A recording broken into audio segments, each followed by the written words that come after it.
whole art of poetry is to say what can be said. So every poet, every artist feels when he gets to the end of his work that there's something absolutely essential that was left out. So Zen has always described itself as a finger pointing at the moon. And you must be very careful not to mistake the finger for the moon. And especially careful if the finger looks religious, not to suck it for comfort instead of following where it points. In the Sanskrit saying that we were discussing in the first of these seminars, tat tvamasi, that art thou, Zen is concerned with that. That, of course, is the word which is used for Brahman, the absolute reality in Hindu philosophy. And you're it, only in disguise, and disguised so well that you've forgotten it. But unfortunately, ideas like the ultimate ground of being, the self, Brahman, ultimate reality, the great void, all that is very, very abstract talk. And Zen is concerned with a much more direct way of coming to an understanding of that, or thatness, as it's called, tathata in Sanskrit. So Zen has been summed up in 4 statements.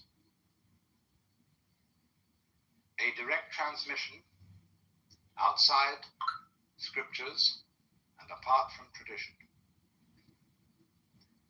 No dependence on words and letters.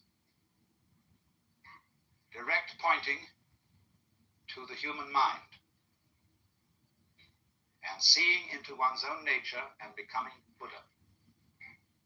That is, becoming enlightened, awakened from the normal hypnosis under which almost all of us go round like somnambules. It's extraordinary how much interest has existed in Zen in the United States, especially in the years since the war with Japan. And naturally, I've often meditated on the reasons for this interest. I think, first of all, of humor. Religions aren't, as a rule, humorous in any way. Religions are serious. And when one looks at Zen art and reads Zen stories, it is quite apparent that something is going on here which isn't serious in the ordinary sense, however sincere it may be. The next thing I think that has appealed to Westerners is that Zen has no doctrines.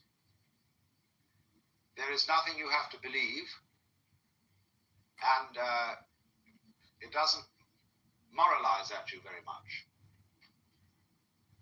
It's not particularly concerned with morals at all. It's a field of inquiry rather like physics. And you don't expect a physicist to discuss authoritatively about morals, even though as a human being he has moral interests and problems. But as a physicist, he is not a moral authority. Or if you go to an oculist or ophthalmologist to have your eyes adjusted, that is so you can see clearly. And Zen is spiritual ophthalmology. Another thing that appeals very much to Western students about Zen is that they've read their Zen from Suzuki and from some of my writings and from R.H. Blythe. And these people present a rather different kind of Zen from that which you will find today in Japan. They present what is essentially early Chinese Zen from the old writings, ranging from about shortly before 700 AD to 1000 AD. And that Zen has a very different flavor from modern Japanese Zen. And so, of course, many of the people who go to study Zen in Japan disapprove of Dr. Suzuki thoroughly, and also, naturally, of my exposition of Zen. because we don't make a great fetish of studying Zen by sitting. In Japan today, they sit and they sit and they sit. R.H. Blythe asked a Zen master, what would you do if you had only 1/2 hour left to live? And he said, I would do Zazen, which means he would sit like the Buddha here and practice meditation. And Blythe had given him several choices. Would you like to listen to your favorite music? Would you have a dinner? Would you get drunk? Would you like the company of a beautiful woman? Would you take a walk? What would you do? Or would you just go on with your daily business as if nothing was going to happen? In other words, would you wind up your watch? So he was very disappointed in this answer. And he said, you know, sitting is only one way of doing Zen. Buddhism speaks of the 4 dignities of man: walking, standing, sitting, and lying. And so Zazen is simply the Japanese word for sitting Zen. There must also be walking Zen, standing Zen, and lying Zen. You should know, for example, how to sleep in a Zen way. That means to sleep thoroughly. Zen has been described as when hungry eat, when tired sleep.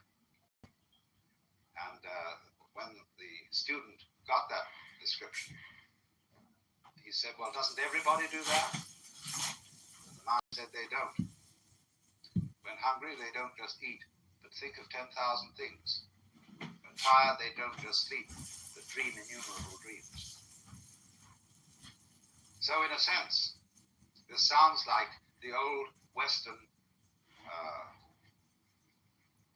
truism. Whatever your hand finds to do, do it with all your might.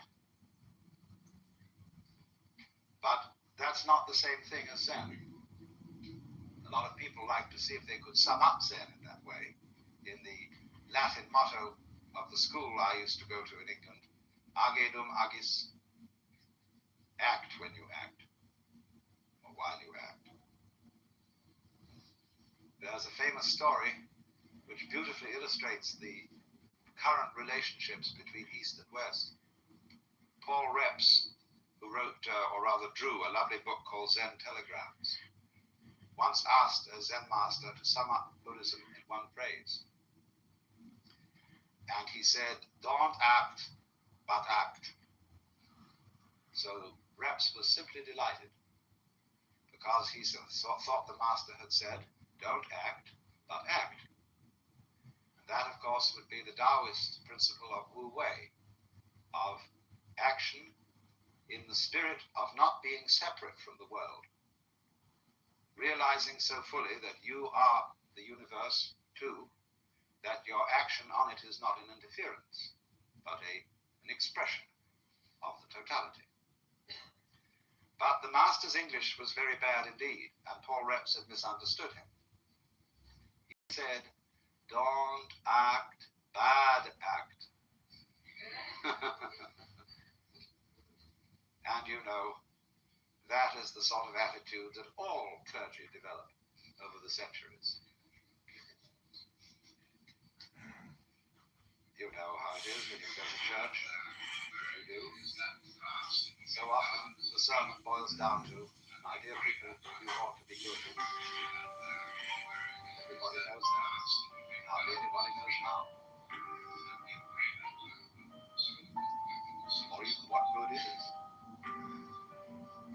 No, the fascination of Zen in the West is that it promises a sudden insight into something that is always supposed to take years and years and years. The psychoanalysts, if you're mixed up, they tell you the troubles you've got yourself into over all these years can't be undone in a day. Therefore, it will take many, many sessions, maybe twice a week for several years for you to get straightened out.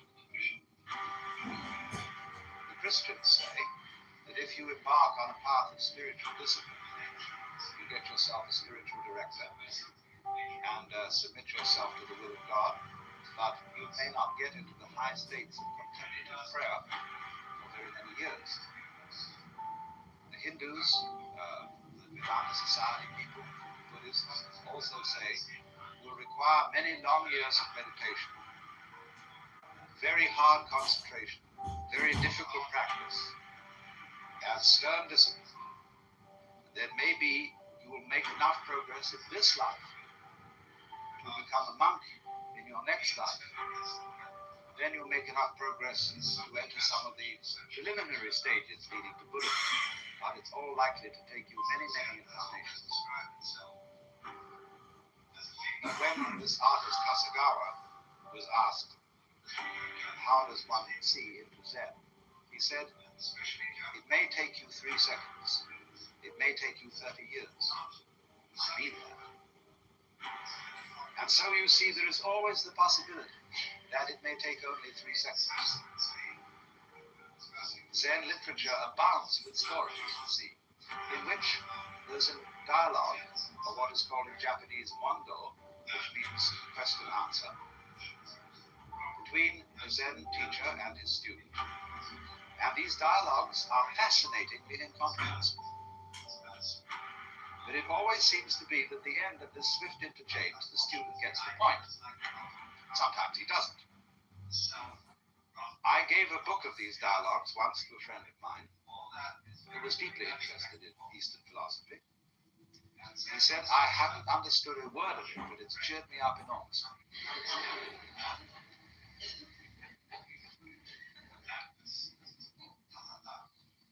So this book called the Mumonkan, which means the barrier with no gate, or the gateless gate, contains such stories as the student, I say student rather than monk, because Zen students are not monks in our sense of the word monk. Our monks take life vows of poverty, chastity, and obedience. And to make the grade, you're expected to spend your whole life in that state. But I call the Zen monk a student because he's more like a student in a theological seminary. He may stay much longer than the usual 3 years. He may stay 30 years or so. But it's always possible for him to leave with dignity and to graduate and to go into lay life or become a regular priest, charge the temple, get married, have a family. And only very few graduates of the Zen monastery become Roshi, which Roshi means the old teacher. That is the man in charge of the spiritual development of the students. So one of these students in the book says to the master Joshu, I have been here in this monastery for some time, and I've had no instruction from you. The master said, have you had breakfast? Yes. Then go wash your bowl. And the monk was awakened. Now you may think that the moral of this story is do the work that's nearest, though it's dull at whiles, helping when you meet them, lame dogs over stiles.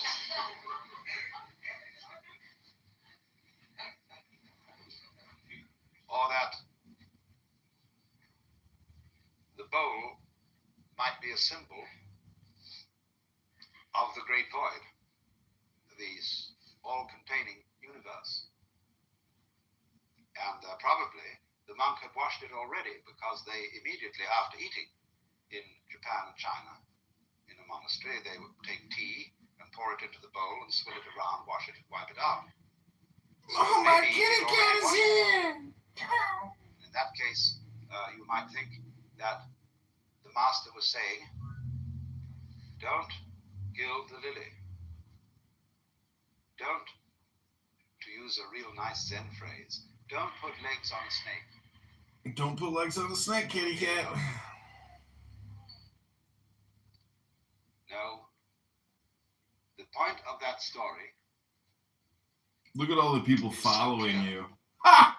That's what's difficult about it. Well, nobody follows me. And all these stories resemble jokes in this sense. I'm listening to somebody else's clubhouse room right now, by the way. We're doing a Zen lecture meditation. They didn't come here because of me. They're gross. Like, I don't know these people. Gross? If you don't follow, if you don't follow Megatron and you just follow me, leave. Damn.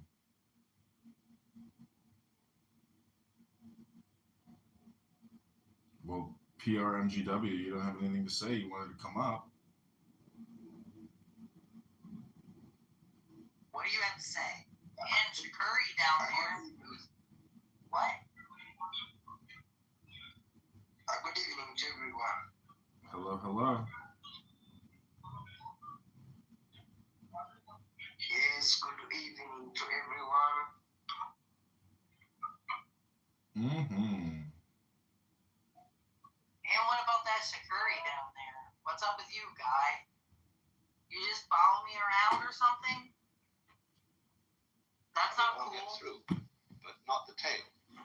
How is it that the tail can't get You through? either follow Megatron. Nobody could answer this. Another story tells of a certain master called Baijan, who was so good that he had hundreds of students, and they couldn't all be housed in one monastery. So he had to find one of the students who could also be a master. And so he arranged a test. He put down a picture in front of them all and said, without making an assertion or without making a denial, tell me, what is this? And the senior monk said it couldn't be called a piece of wood. The teacher didn't accept this answer. But the monastery cook came forward and kicked the pitcher over and walked away. And he got the job. And the commentator remarks, maybe he wasn't so smart after all, for he gave up an easy job for a difficult one.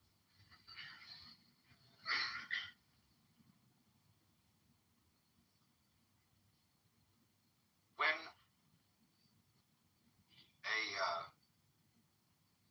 an inquirer about Zen came to a master, they often, they approach the Zen master with a kind of key question. What is the fundamental principle of Buddhism? Or why did the bearded barbarian come from the West? Because Zen is supposed to have been brought into China by a Hindu named Bodhidharma. Bodhidharma is always represented as having a huge bushy beard and very fierce eyes. Now, Bodhidharma always insisted that he had nothing to teach. And so, why did he come? I was saying, I was doing all that pimp shit. That's one of the fundamental questions. You might say to me, I've often said when I'm giving a lecture, I'm not trying to improve you. I'm not trying to persuade you to a certain point of view. That is to say, like a preacher would convert somebody. Okay, fact, Kitty, are you I there? have nothing to tell you at all. Kitty, are you there? An avid worshiper of Jupiter. In fact, he erected temples to Jupiter, and he proclaimed to be. Usual suspects. What do you mean? Every time. Hey, what's up, Every John? time Hey. that I've blocked one little asshole, then I'm sure all you're a great essay if you want to hear it. You were rude, Megatron. You gonna read it? Yeah. Okay, go ahead, read it. So it's called the American Diner Gothic. In How- the 2020s. Wait, how long is this gonna be? Like 15 minutes. Okay, go ahead. So it's the American Diner Gothic. In the 2020s, the weird soul of placeless America is being born on Discord servers. You're not hallucinating the brain weirding of America. The visual evidence is everywhere. Start with what you can see. You're in a small town in Wisconsin, the heart of normal America. The transgender assistant manager at CVS has septum piercing, a wolf cut, and a name tag that reads Finn. A block away, a 4chaner construction worker in the Sam Hyde shooter shirt listens to Blade and plots his impending virality. At Target, the anime section has metastasized from one shelf to an entire aisle. These aren't random weirdos, and they aren't teenagers in a phase. Walk through any office park, and you'll find the same aesthetic bleeding through the cubicles. Anime stickers on laptops, Discord running on second monitors. They're the new American type, young but transgenerational, as distinctive as the Organization Man or the Valley Girl once were. I call them diner goths. What you get when economic mobility dies, suburbs become psychic deserts, and Discord becomes more real than your cul-de-sac. The term came to me when I was trying to identify what had, over the past decades, silently washed over the 95% of America that lived outside of the superstar cities. Placelessness without cosmopolitanism and with complacent downward mobility. A post-subcultural alt aesthetic with a post-nerd for provincialism, goth, as a lazy shorthand for alternative aesthetics. These tendencies are correlated. Something is making them happen together in the places previously considered to be the most normal. A new quirk of the 2020s America is that geek equals goth equals left behind American. Diner gothdom exists as both a concentrated archetype and a mass cultural wave. The diner goth core is the pierced up, gender fluid Amazon warehouse worker who streams on Twitch, writes fan fiction, wears a furry tail to raves, runs an OnlyFans, and dreams of voice acting while working nights at the fulfillment center. But like microplastics, diner goth traits, anime consumption, cultural diffusion, digital-first socialization have spread into everything. You don't need to be deep in it to show signs. It's in the memes, the slang, the TikToks. Culture that once lived on 4chan and Tumblr now shows up in the bros group chat. Even when the full archetype isn't present, the vocabulary is. People who aren't diner goths still live inside the same convergence. The online normie can no longer help but get the geek's reference. They understand the furry jokes, the anime reaction images, the gender tone. Formerly underground subcultural tributaries have emptied into the same water, and now the only difference between people is how deep they swim.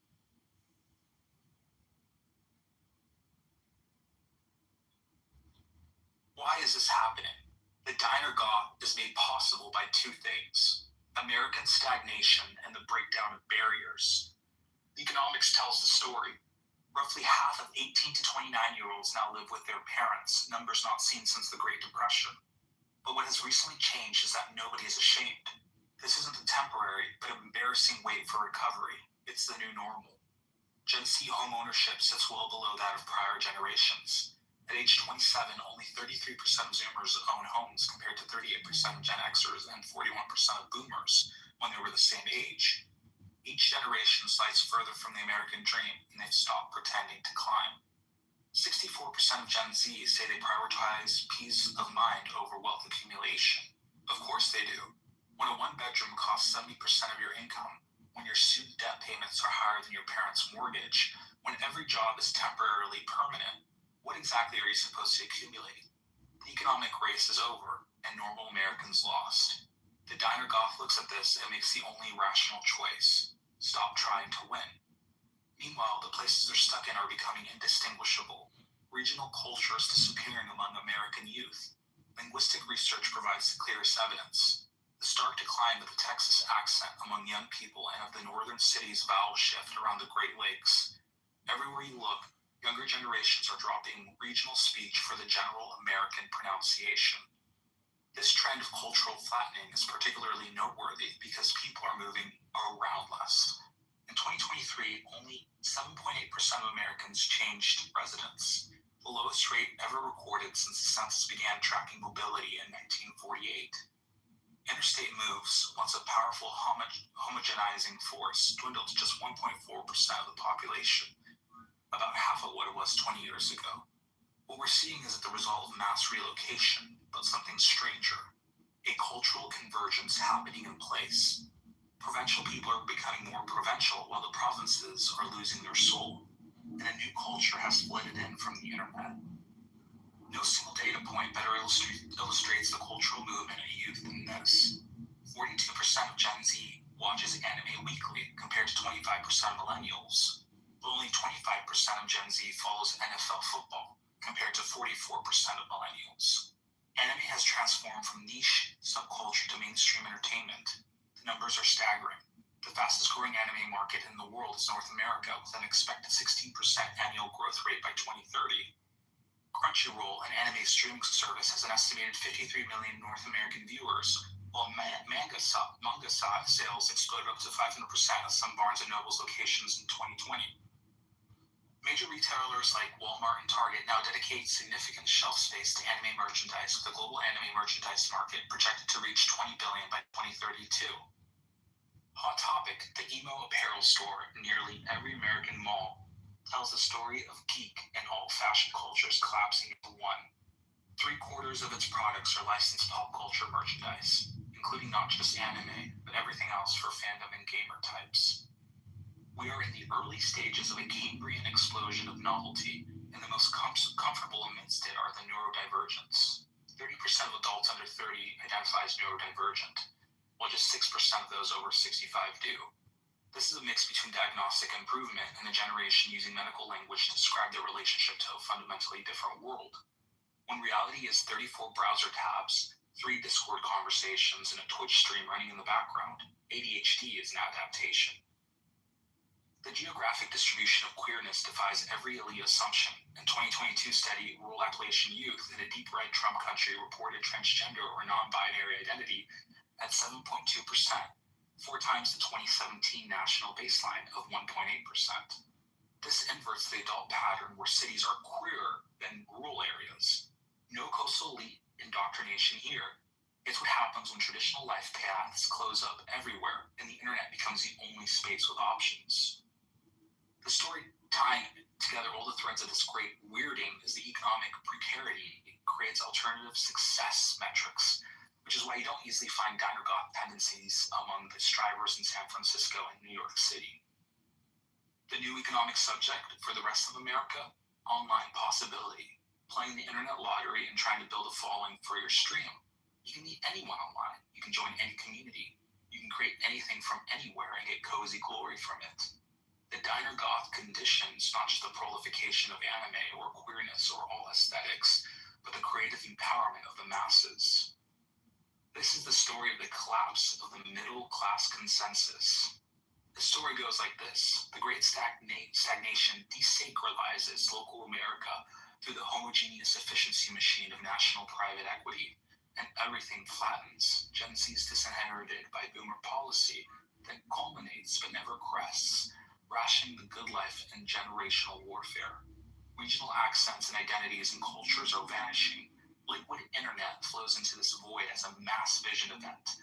The mythic power of fandom and content overflowing from and washing over millions of minds in placeless America. The new soul of a soulless world. Subcultures and nerd cultures disappear into simply culture, a self-oblivious and technicolor and sincere in a way that postmodernism could never permit.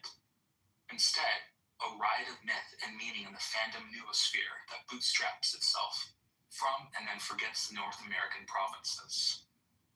Aside from the provinces is the Hello Kitty ketamine raver, the dispensary cashier in the corn t-shirt, and the TikTok cosplayer dancing in the parking lot, the VTuber with a day job in suburban office park, the Delta room hyperfixator, the Tumblr alumnus, the state college theater NP, the all-pro girl autism. All goth aesthetics become landmark defaults. Subcultures converge into the downwardly mobile mass aesthetic. Anime becomes cool, not by assimilating taste, but by overwhelming it. Queerness is sophistication created all the urban bohemian elves and conquers the tacky masses of the hinterland middle and lower classes. The great severance comes in the form of hot parents shrugging at the total queering of their sons and daughters. This is the story of the new Pan-Pennsylvanian, Pan-Floridian, Pacific Northwest provincial cracker. It's the story of the omni-racial anime white trash of the Texas Triangle, the ambiguously emo Arkansas, and the Nintendo Hispanic and the Black Weeaboo, the internet dreamer forced to awaken in the wasteland of reality. It's the emerging ensoulment of Western Massachusetts, not Boston, Buffalo, not Brooklyn, the Inland Empire, not LA. Queerness by default is no longer for the grad student, but for the townie gamer in the hentai hoodie.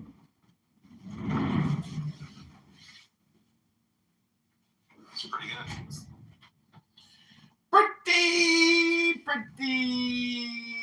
Pretty good. I I did something kind of interesting yesterday. I read the Tao Te Ching with my best friend. Fatima, yeah, I listened to the replay. Like you said something and then she said something else. It was what was really interesting about it is I got a lot of like understanding as well from doing it because I was reading it very slowly and even one word at a time. So that was really interesting experience. I'd like to try to do that again. I want to get other girls to do it because I don't want to sit there and read with a guy because that would be, you know, goy. I mean, Gay. Isn't it interesting how goy and gay are just so similar, so close? Even the O itself is close to an A, a little A.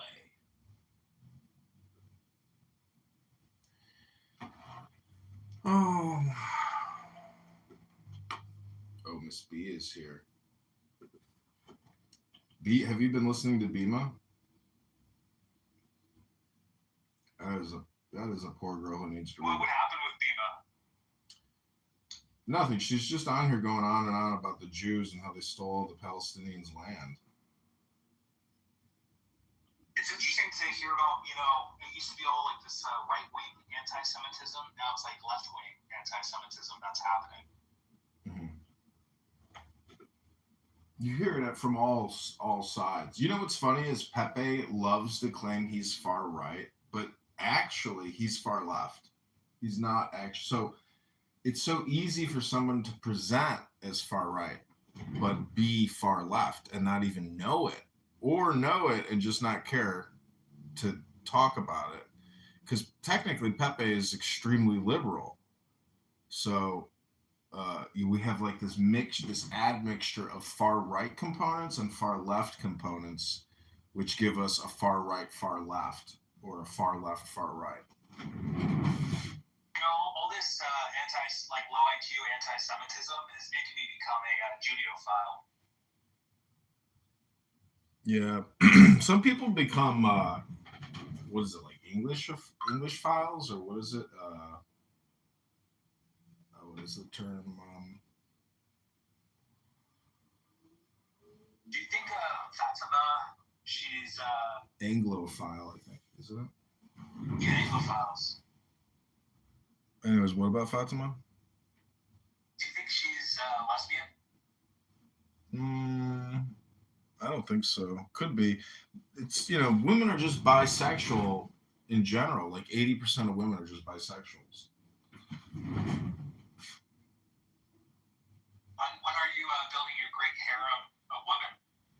Send me to women that are going to follow you. I thought that that's what I wanted, but it turns out that that's just too loud. You know, there's no peace. So I'm just starting a Zen monastery instead. Right now I'm listening to Alan Watts, the full library. I have a room open right now. That's you! Works. That's you! I knew it was you. I was just laughing because I'm like, you came in here, you wanted to read. I'm like, what the fuck? How does he want to read? He's playing Alan Watts right now.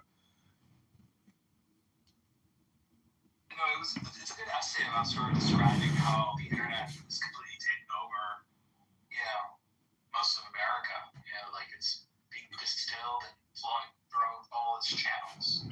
Well, what's funny is successful people don't use it publicly. They use it privately. They never ever, you know, they're always on private. They're never public because they don't publish anything which is like social. They just post their private experiences, which doesn't really do anything for anybody other than their, you know, vanity. Reading on the internet is very, very useful and valuable for people.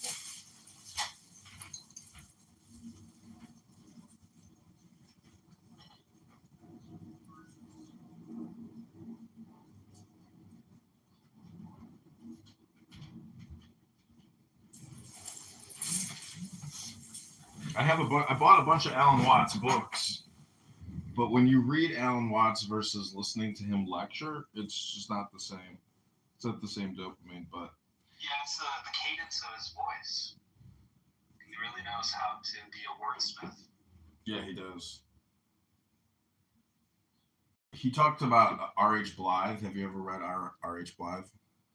I've heard about him, but I've never read anything about him. Yeah, go on Amazon or eBay or your book search websites, type in R.H. Blythe, read that guy, and you'll be like, wow, whoa, whoa, whoa.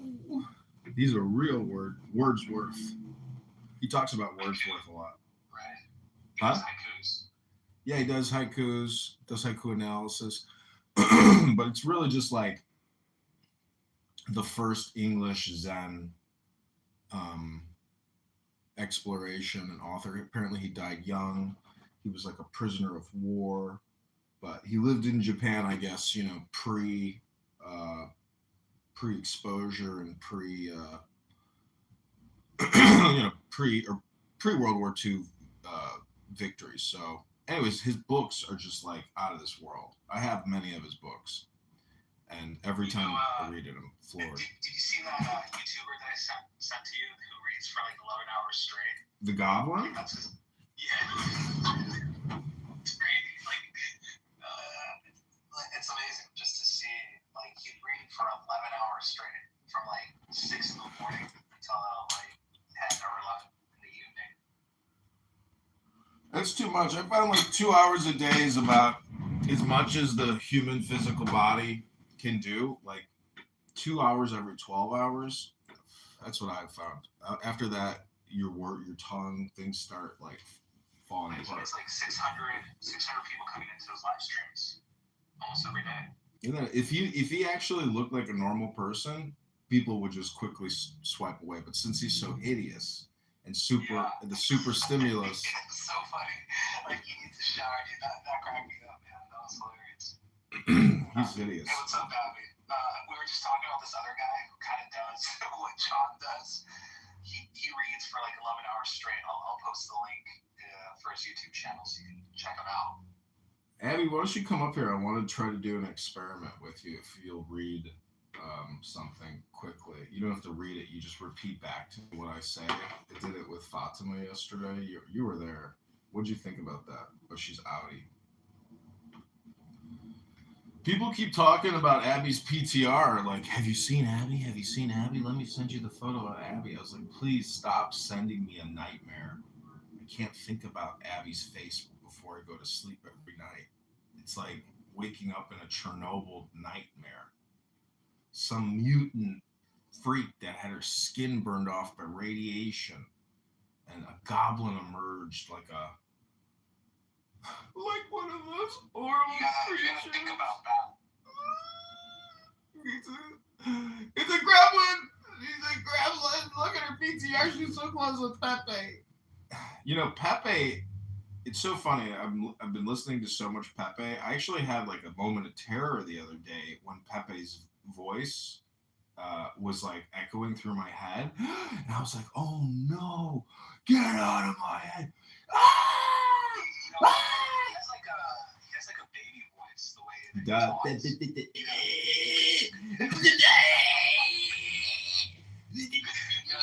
what I've noticed about him. He speaks like a very like a baby voice, kind of tone, his cadence, and maybe that's like a way like to hypnotize people and to listen to what he has to say. See, I think people are trying to figure out, is what I'm listening to intelligent? Is this person just a character? Because I think a lot of people view him as just this like persona, which is like kind of common, you know? Like he is, if he actually changed his PTR to that frog, it would be more accurate than his like spiky hair podcast ultra tan photo. It's kind of funny how like I must be a loser if I dislike a loser, you know? Because like as somebody who records, see the thing about him is he's so vulgar and other people are so vulgar, it like worries me that his stories about his time in Catholic school and like it's something else. No, that's not the vulgar I'm talking about. I'm just talking about like the rampant racism and bigotry and hate speech and hate words that he drops.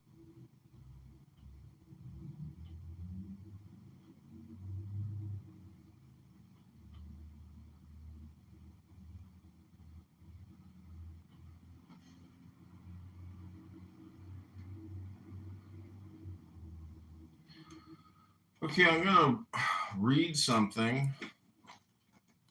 This is Lao Tzu, the Tao Te Ching, the Book of Meaning. I'm just gonna start it at the beginning. This is part one. Tao. The Tao that can be expressed is not the eternal Tao. The name that can be named is not the eternal name. Non-existence I call the beginning of heaven and earth. Existence I call the mother of individual beings. Therefore, does the direction towards non-existence lead to the sight of the miraculous essence? The direction towards existence to the sight of spatial limitations, both are one in origin, and different only in name. In its unity, it is called the secret. The secret's still deeper secret is the gateway through which all miracles emerge.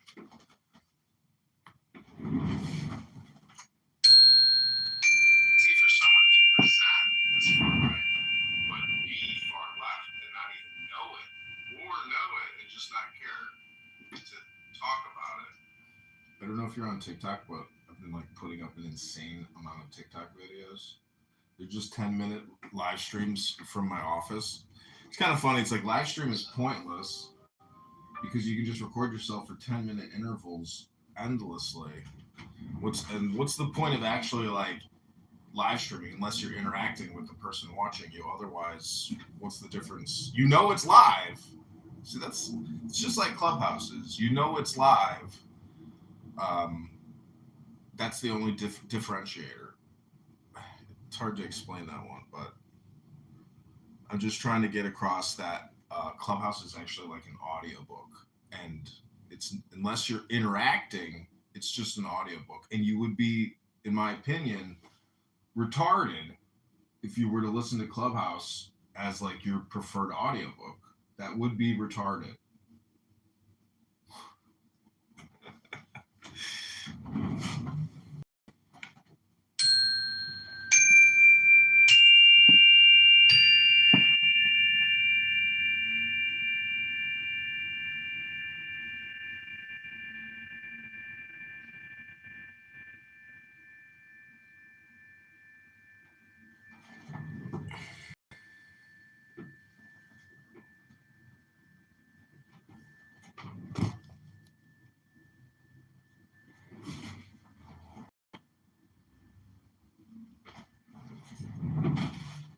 Okay, this is a little more Tao Te Ching for you.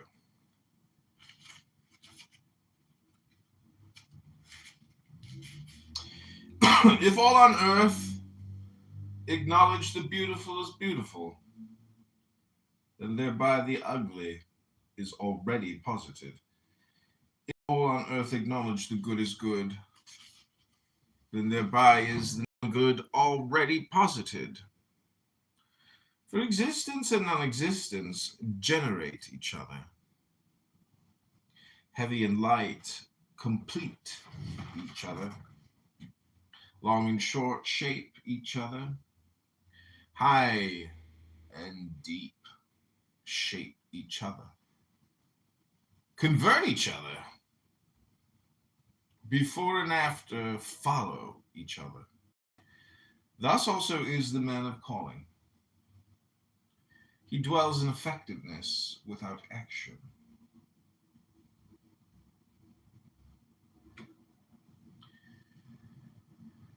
He practices teaching without talking.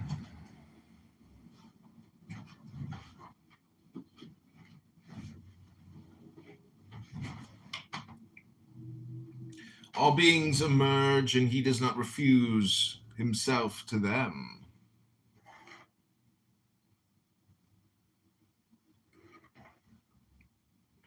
He generates and yet possesses nothing.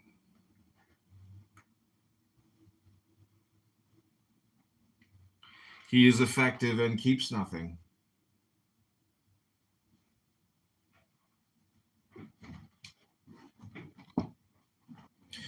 When the work is done, he does not dwell with it.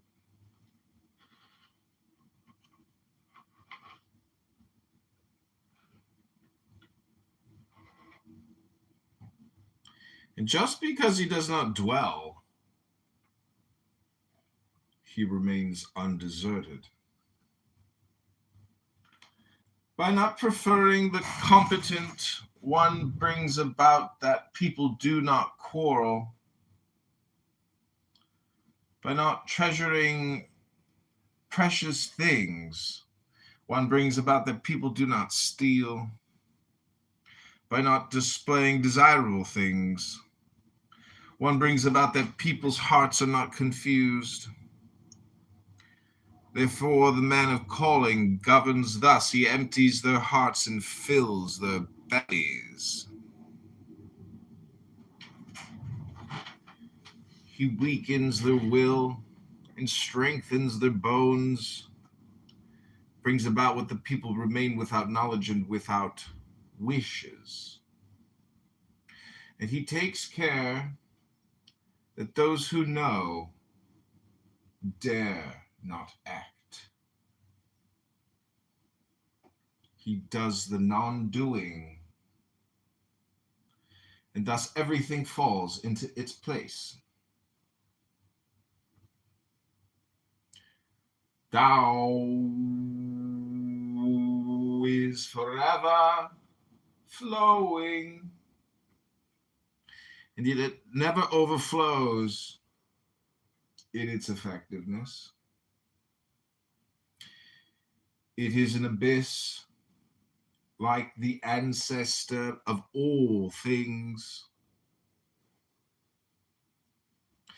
It mellows their acuity.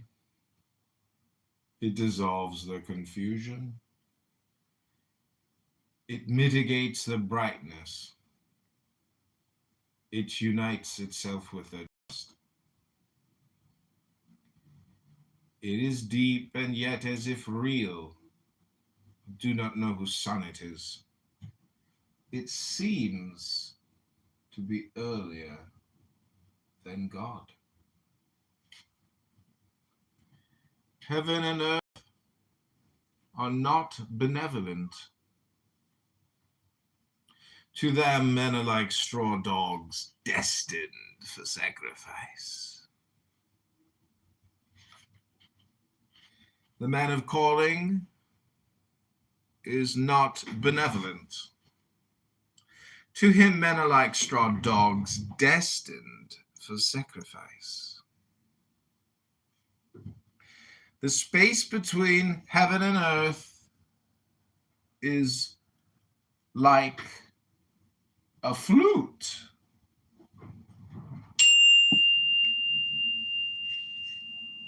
Empty, and yet it does not collapse. When moved more and more, emerges from it. Many words exhaust themselves on it. It is better to guard the within. That's what Elon Musk calls cognitive security. I'm serious. Go to Adrian Dittman if you want to see Elon's alt account.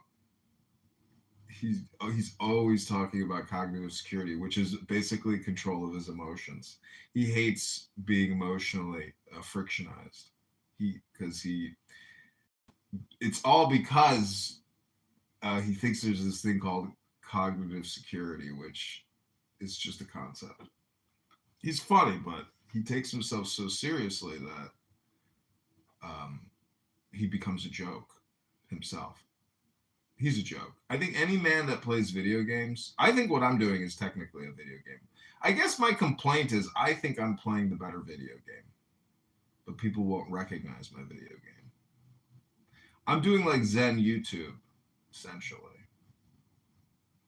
It's kind of, you'd have to dig through a lot of my stuff because I live stream so much garbage. I'm basically a Jerry Springer producer, so, you know, that's what it is. Hillary, welcome to the Philosophy House. How are you, Hillary?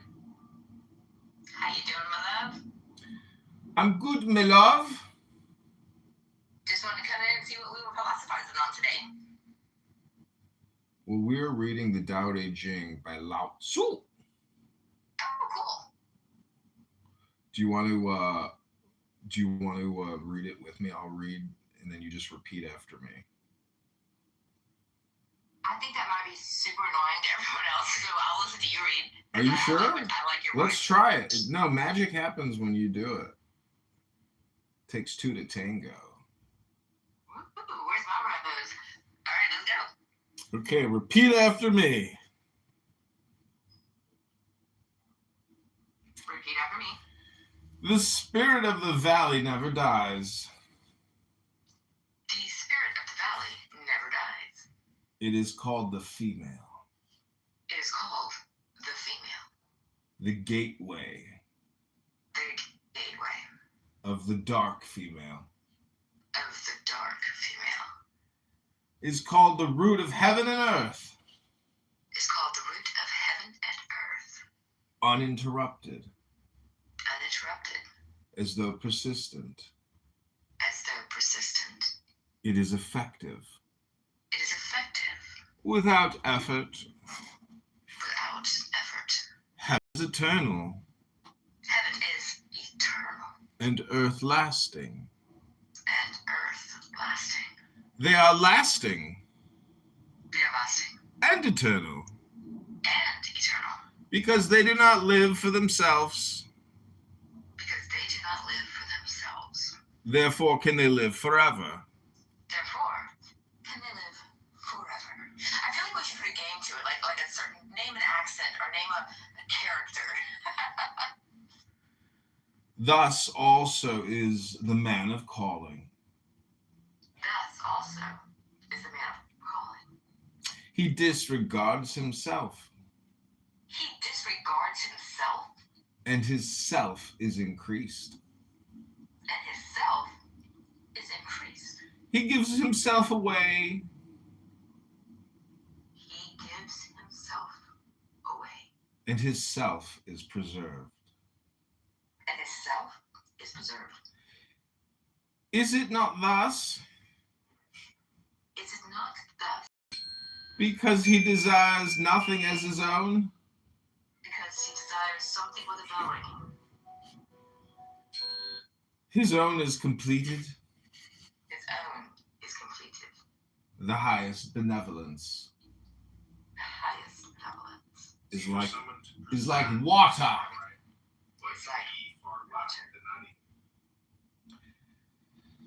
The benevolence of water The benevolence of water is to benefit all beings without strife. is to benefit all beings without strife. It dwells in places which man despises. It dwells in places which man despises. Therefore, Therefore, it stands close to Tao. it stands close to town. Indwelling benevolence shows itself in place. Indwelling benevolence shows itself in place. In thinking, benevolence shows itself in depth. In thinking, benevolence shows itself in depth. In giving, benevolence shows itself in love. In giving, benevolence shows itself in love. In speech, benevolence shows itself in truth. In speech, benevolence shows itself in truth. In ruling, benevolence shows itself in order. In ruling, benevolence shows itself in order. In working, benevolence shows itself in competence. In working, benevolence shows itself in competence.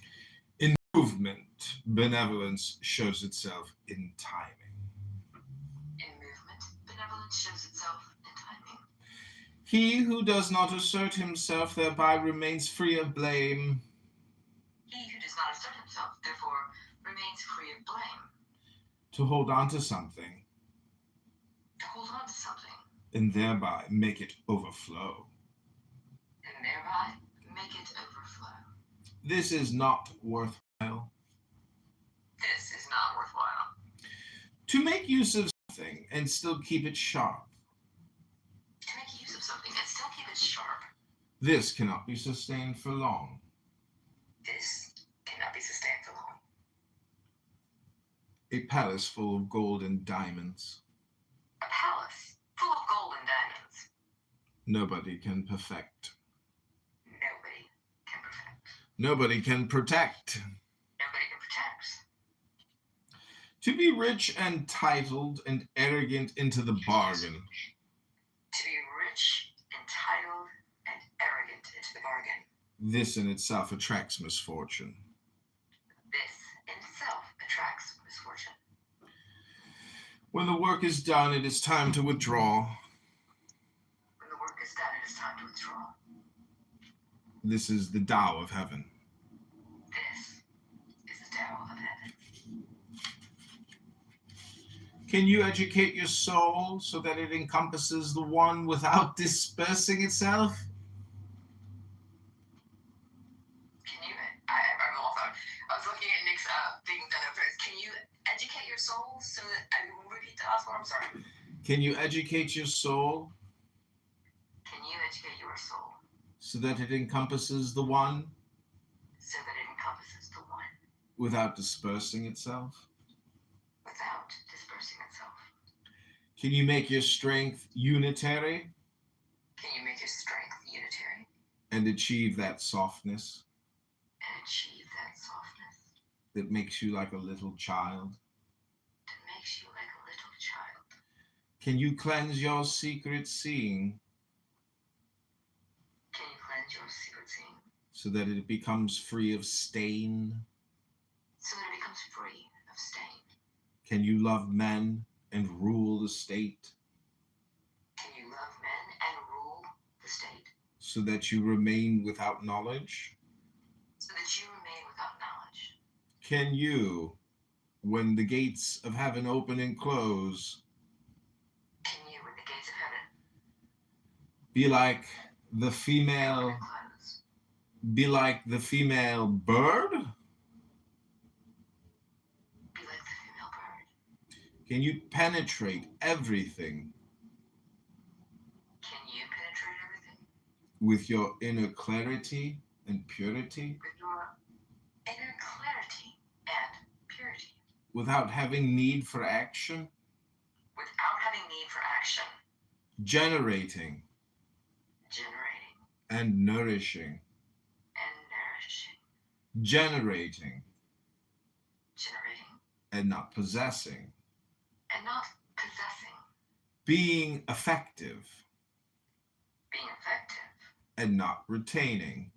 and not retaining. Increasing Increasing and not dominating. and not dominating. This is the secret life. This is the secret life. 30 spokes around the hub 30 spokes around the hub in the nothingness into the nothingness consists the carriage's effectiveness. consists the carriage's effectiveness. And Nick, I don't know. One hollows the clay One hollows the clay and shapes it into pots. and shapes it into pots. It is nothingness. It is nothingness. Consists the pot's effectiveness. Consists the pot's effectiveness. One cuts out doors and windows One cuts out doors and windows to make a clubhouse room. to make a clubhouse room. In their nothingness In the nothingness consists the clubhouse room's effectiveness. consists the clubhouse room's effectiveness. Therefore, Therefore, what exists what exists serves for possession. serves for possession. What does not exist What does not exist serves for effectiveness. serves for effectiveness. The five Dun, colors. dun, dun. The 5 colors. The 5 colors Blind men's eyes. blind men's The 5 tones. The 5 tones. Deafen men's ears. Deafen men's ears. The 5 flavors. The 5 flavors. Spoil men's palates. Boil men's palates. Running and chasing. Running and chasing. Make men's hearts mad. Make men's hearts mad. Rare goods. Rare goods. Confuse men's ways. Confuse men's ways. Therefore,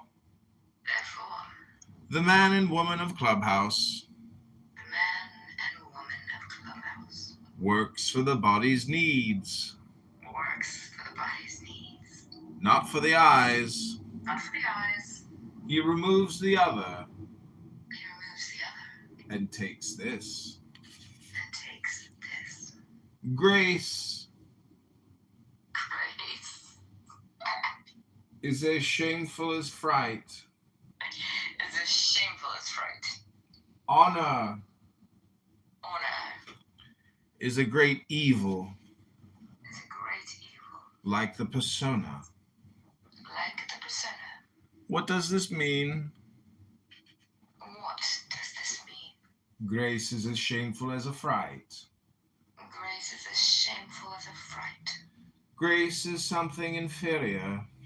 Grace is something inferior. One attains it, One obtains it. and one is as if frightened. If one is as frightened. This is what is meant by This is what is meant by grace is as shameful as fright. grace is as shameful as fright. What does this mean? All right, I'm gonna have to hand it over to you. That's about as much as I can do right now. Okay, I adore and love you, and this was fun. And I'm gonna go back and listen to it. great And words. figure out what the hell I just said.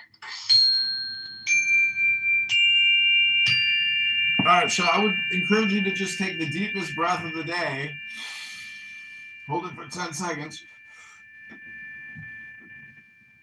You're hitting a joint right now, aren't you?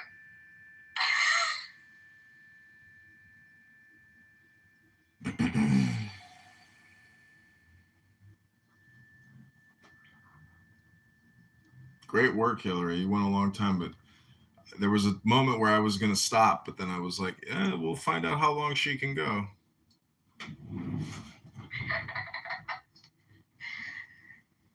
so I wanted to ask you real quick. We've got a new podcast launching on the 1st, and I have some openings towards the 22nd of April.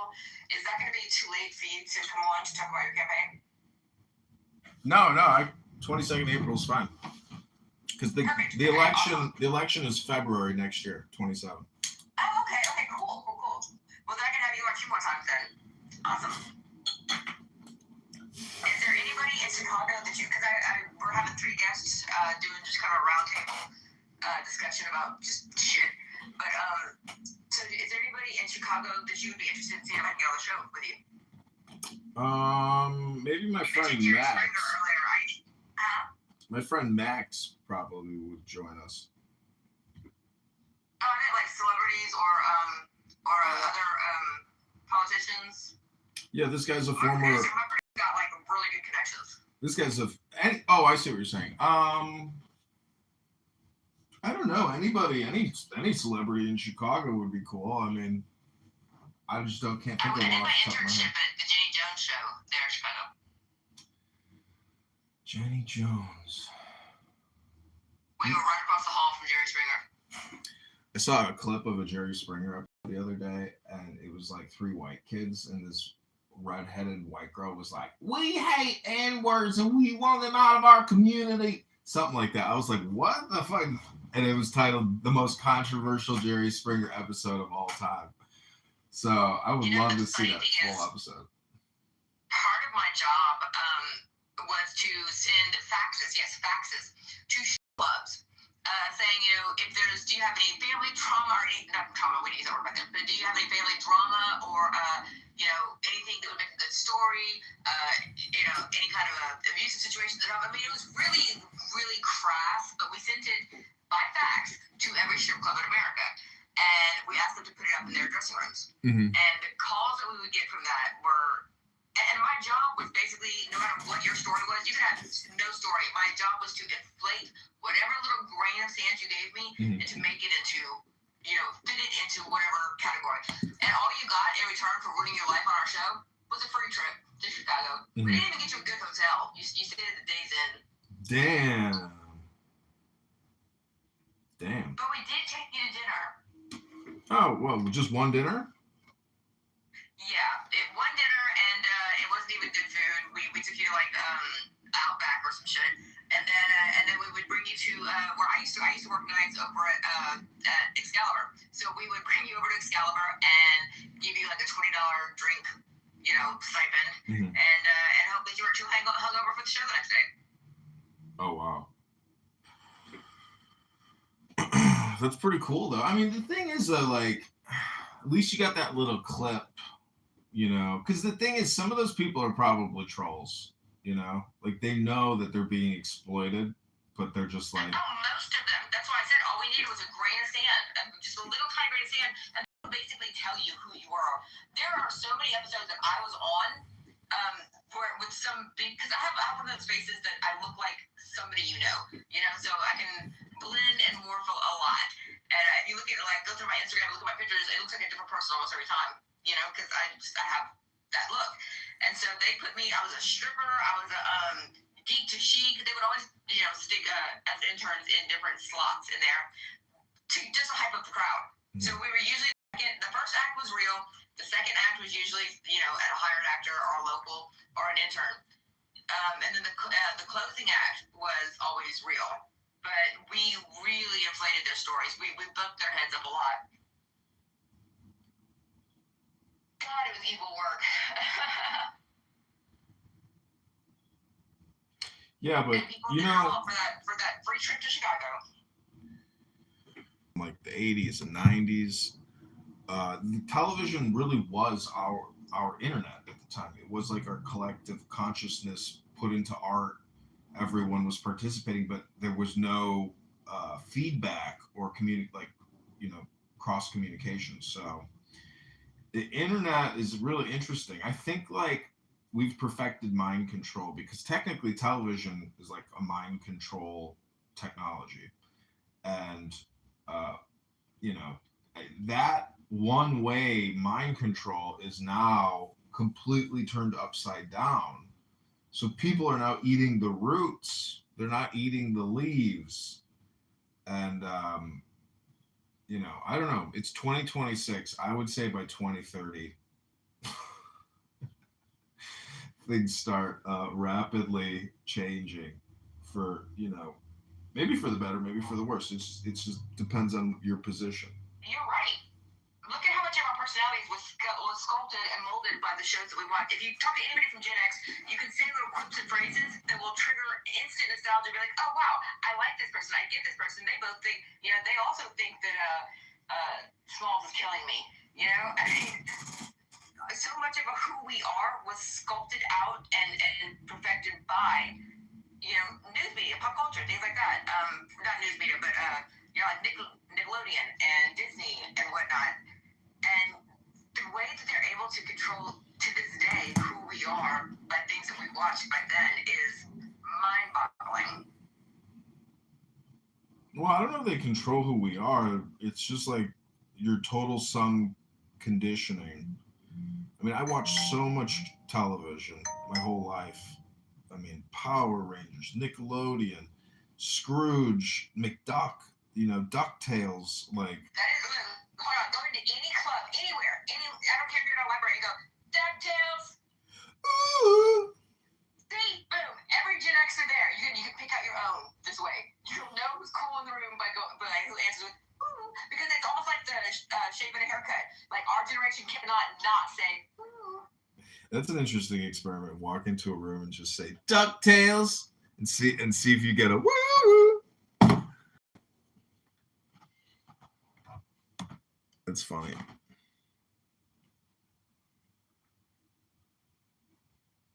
Although, I mean, so many of our fears even were sculpted from what we watched as kids.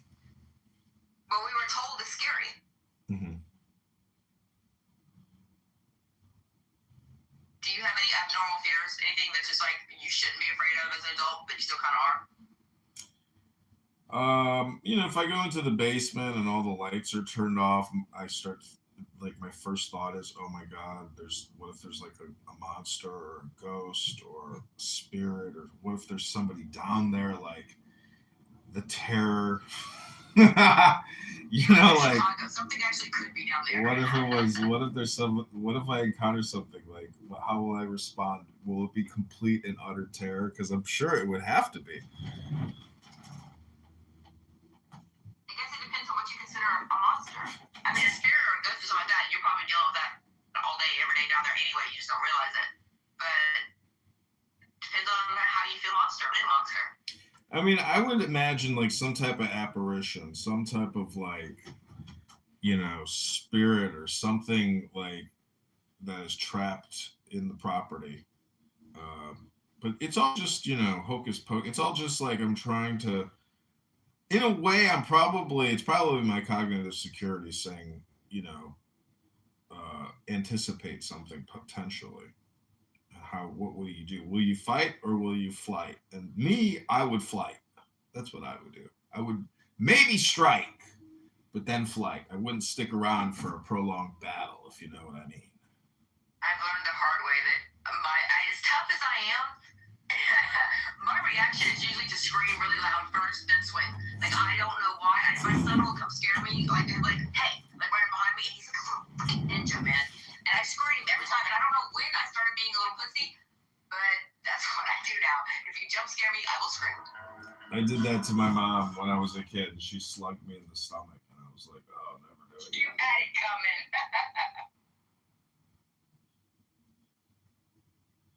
So my album is dropping tomorrow, by the way. I'm decided to be very, very petty. For the last 6 months, every time my husband started a stupid fight, like a really dumb fight I didn't have time for, I let him think he was winning and took notes and a song, and then I went and mastered it and whatnot, and so I have an album that is all just based on stupid ass fights we had and the retorts I wanted to give at that time. So it's coming out on April Fool's Day, and it's my very long game, petty clapback for him, and it's fucking hilarious. I can't wait for you to hear it. Nice. See, have you used DistroKid? That is who I use, yeah. Yeah, I've been uploading there. It takes so long to fucking upload one song. It's like I can only do like one a day, then I give up. Really? But I've got a couple on there now, and it's pretty cool because in Instagram, when I post a picture and I want to look up John Kitover, like now my pictures have John Kitover music attached to it, which is pretty dope. Have you selected the media pack, the social networking media pack with it? No, I don't. So you're getting paid every time? Oh, I see what you're saying. No, I don't do that because you have to pay for that, right? Yeah, but it's only $4.99. You only pay for it once, and then you get paid indefinitely from it. So I don't do like the legacy pack or any of the remastering and all that. But for any song worth me going to the studio and laying it down, I buy the media pack because that way anyone on TikTok that uses my video, I get paid. Not my video too. Anyone that uses my music as on their video, I get paid, and I like to get paid. What's the point of paying DistroKid if you're not, getting your return on it? Interesting. I'll try that. It's a good idea, like to just try to like put out more content with John Kitover music, just to try to make money through music, which I think is very challenging. I mean, I know. Well, here's what you need to do. So you got an extra $40, or actually not even that, probably like $29. Go to Backstage. Now this is the secret sauce I'm getting here. Go to Backstage, and you're gonna sign up as a casting director, not as an actor. Sign up as a casting director, and then you're gonna put out an ad that says, "I am looking for people to make videos using this song," and just whoever put $500. $100 for whoever has the most likes, shares, and views on their video using this wins this prize. And then now you've got millions and millions of hopeful actors out there who are using your content. Whether or not they use it and it's the most wonderful thing in the world,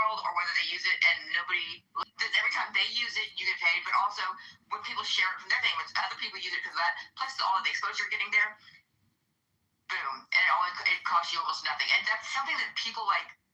I don't know. Nobody's tapped into the free services of something like that. And all you gotta do is just pay the top person who gets the most views, and there you go. I didn't know this, but because you mentioned Backpage, I looked it up, and the FBI has a Backstage, big difference. Backstage. Well, I looked up Backpage, and there's a Backpage victim compensation fund, and you can apply to it, and you have to document all your losses. But the FBI compensated. Well, I was sex trafficked. I don't know if you know about that, but that's actually how I became retarded. Did not know anything about that. Yep. I do a lot of volunteer work in Houston. That's why I'm living in Houston, actually. And I work with the Red Thread Movement and a few other places over here, Reform House, places that help get girls out of those situations and, help them to either get home or to stay legally in the country. Maybe we should create like a room about Jay Breska and the FBI compensation fund. I think that would be a great room. Who is Jay Breska? I don't know who that is. He's a former human sex trafficker, rapist, federal criminal on this app who used to hold big rooms in Debate the News. Oh, wait, Jay? You said his name was what? Jay Breska. And he was also a top campaign contributor to my campaign for Congress. That's not Ketchicon, huh? It's Ketchicon, yeah.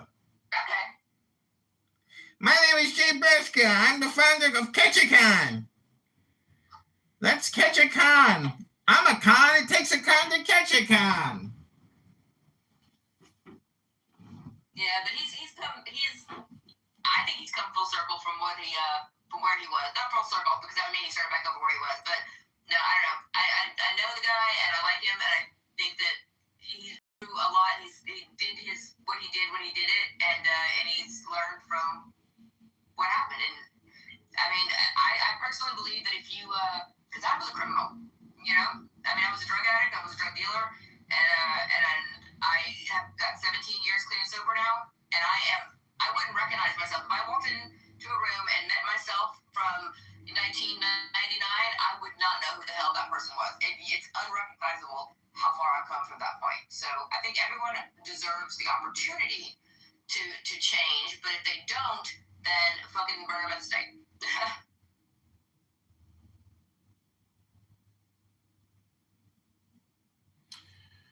Well, there is a March 31st deadline on all victims of sex trafficking as a result of the website Backpage. So this is the Jay Breska Backpage Compensation Fund, FBI Police Room. Click the link above if you were sex trafficked by Jay Breska and you want compensation now. Click. Oh my God, thank you for posting this. I had no idea I could be compensated for being a prostitute and being a victim of a pimp. Especially if you took an Uber. When do you think the government will issue? Well, see, the government already has vaccine victim compensation fund. Shut up. Yeah, I don't know if you know that, but it's actually a federal. No, I did not. It's a federal program because COVID-19 is not the first vaccine that has caused massive problems. And so there are many tens of thousands, hundreds of thousands of people that have been compensated from vax injury. Not just the COVID-19 vax, but other vaxes which have caused significant injuries. And I looked this up like a year or 2 years ago. It's already out there. The government has that program. So Okay, so I did not get vaccinated. I did die though. I spent 2 weeks in the hospital and died. And it happened live on Clubhouse. No, they were actually I live streamed so much of my stuff when I was in the hospital here on Clubhouse. But to this day, I have not gotten my medical records. I've not also gotten a bill. I was there for 2 weeks and I still haven't received a bill. And they will not tell me what they gave me while I was in there. A lot of weird ass shit happened when I got home from the hospital. I was on a compressor for 6 weeks after that. I mean, it was a nightmare. It was an honest to God nightmare. And they will not tell me what they gave me when I was in the hospital. And I have tried to get those records continuously.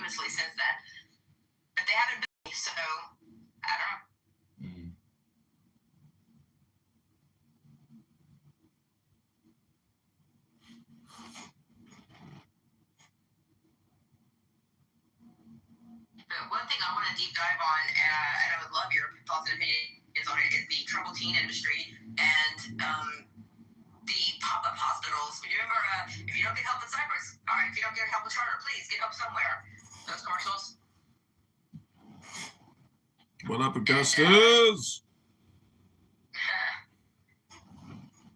Augustus is in a different room. Welcome, Augustus. Hey, what's up, man? Nothing. I'm just chilling here. I was reading a book. What are you doing? I was just working on a painting, and now I'm just chilling with my son. Augustus Jr., the future emperor of Rome. That's right. What's the painting about? It's just like a Pokemon fan art kind of thing. I'm trading for my brother for some cards. Oh, cool. Dude, you should do like 3 Pokemon paintings, put them up on eBay. But do the painting of like your top cards and include it with the card in the sale as like a token or a one-off by, Palante Art Incorporated. Yeah, I'm doing something like that. Like, I've got 6 canvases I'm going to paint, and I'm going to take them with me to a card show and see if anybody just wants to trade in person or buy in person or whatever at the card show. I had no idea Augustus was into that. That's cool. Yeah, who me? Hillary. That's Hillary. Yeah, I've got like shoeboxes full of Pokemon cards from like the early 2000s. Even the foil ones from straight from Japan. So got a shit ton of them. I have no idea what they're worth. If they're worth anything, but a bunch of them are even unopened packs. I don't know anybody else that like. She's in a philosophy house. If you want to chat with her in there, you can DM her and she can. Or if you want to text me, Hillary, I can text Augustus, and you two can coordinate. Hey, he has my number. I think he's got my impression. Oh, well, then just text him. I don't think she's got my number, but I'm not trying to text. I just was wondering, like, how she could hear me. Yeah, because I got like 5 classrooms open right now on my desk. Oh, okay. He's lying. I'm sitting on the couch at his house right now. Meow. You're a married woman. You're a married woman, Hillary. I wouldn't dare commit adultery. Friends. Doesn't have to be a sexual thing. Just hanging out at a friend's house. Who do you think I am? Roger Stone, the world's greatest swinger of all time after Steve Bannon? I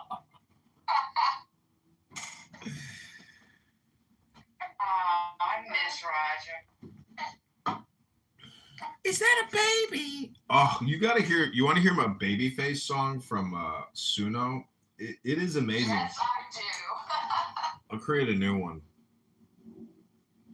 But if you just use the term babyface as a simple description, Romero. Okay, give me some other keyword prompts associated to a baby. Babyface, baby formula, Crying. beautiful crying, Dependent. loving. Oh, We're trying to make the song super hypnotic with no negatives. okay. I'm sorry. Innocence, purity, wonder, hope.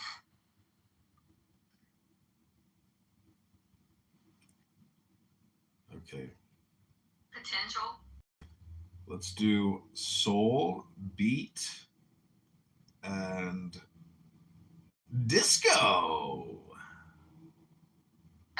Look, I'm gonna change your world. Put in rock opera.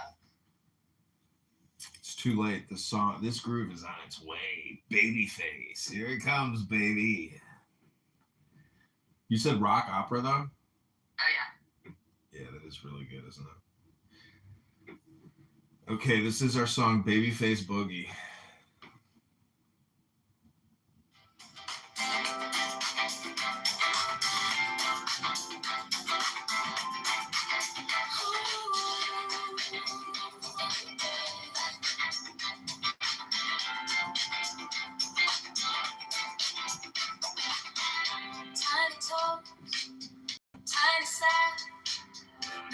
the gym, dream in your eyes. Midnight yawns in a cotton white room. I'm wide awake, just watching you bloom, baby face, baby face. You're my little disco in a quiet place. Every tear, every laugh, every little trace. I'll hope and wonder on your baby face, baby face. Love spinning circles at a gentle pace. I see tomorrow in your baby face. My sweet, my love, my grace.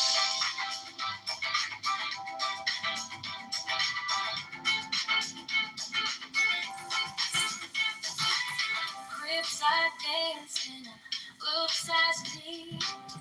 Off the rhythm, but you smile at me. You start to fuss, then you start to be.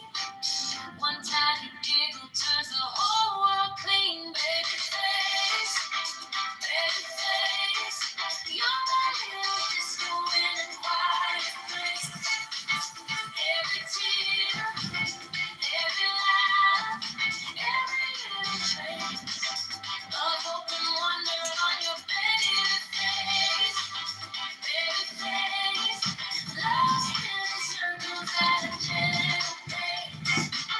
I see tomorrow in your baby face. My sweet,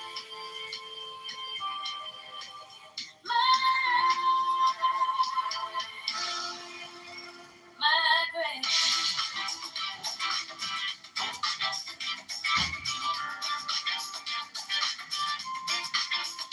You cry, I sway. We spend the night away. So sleepless blues the morning gold. You teach my tired heart to glow. Baby face, baby face. You're my little disco in a quiet place. Every tear, every laugh, every little trace of hope and wonder on your baby face, baby face. Love spinning circles at a gentle pace. I see tomorrow in your baby face. My sweet, my love, my grace.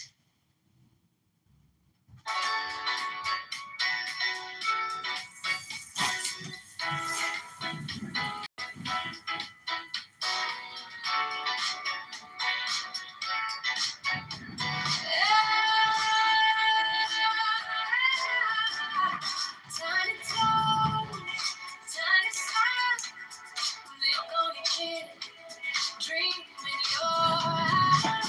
Midnight yawns in a cotton wide room. I'm wide awake, just watching you bloom, baby face, baby face. Okay, welcome back to our meditation this morning. We are meditating on peace, praying for love, praying for justice, praying for the light, praying for charity, because charity is the secret name of the God. Not many people know that. It's very hard to figure that one out, but Also, my favorite day shift stripper. I love it. Charity.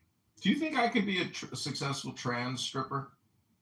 No, but MILFs would love you. Wow. You could totally do one of the guy, dad bod type things. You do yoga, you work out, shit, you look good. Go swing that shit, man. I think everyone should get on that stage at least once. Is there a female? Is there a strip club just for females? Just for women? Oh yeah. Well, like Chippendales? There's the bears here. I don't know what they're. No, I mean I'm sure Boys Town there's plenty in Chicago. I don't know if it's just for women, but I know there's some in for Chicago. Let me Google it. I've never Googled this. Let's find out what it is. Okay. Strip club for women, Chicago. Rick's Cabaret. Rick's, now I'm stalking Rick's. Rick's is that's a top tier, girls are dancing there. That's the very first strip club I ever walked stock in. Dennis in the audience says that in his younger days, he stripped.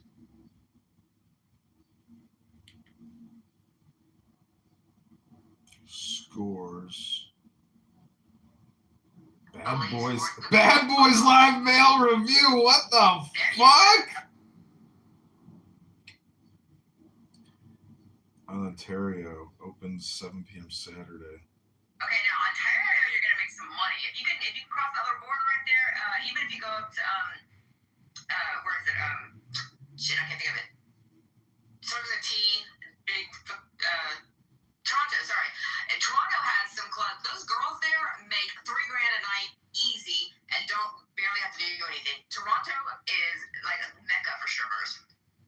Dude, this is so funny. People are leaving reviews and they said it sucked. Well, yeah, but that costs extra. Oh my god, there's another strip club called Polecats. Never even heard of that one. That's a girls' club. It's a national chain. Damn, Ultimate Ladies Night male strip show. So there's like all these like little secret male strip shows. Yeah. Lucky Horseshoe Lounge. Jesus.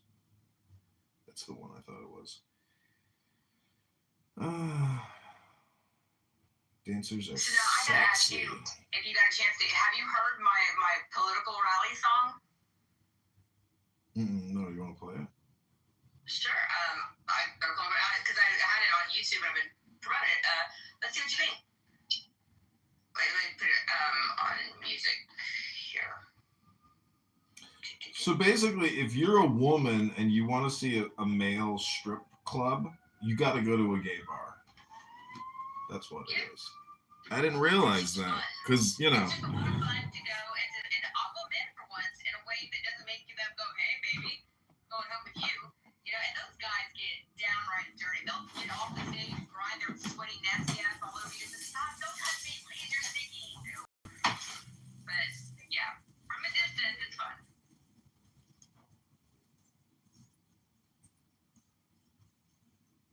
Here is one I was so I just asked Google my see a picture of the problem.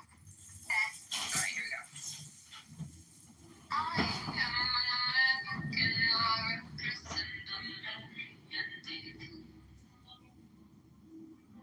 we have a voice, maybe you haven't heard it.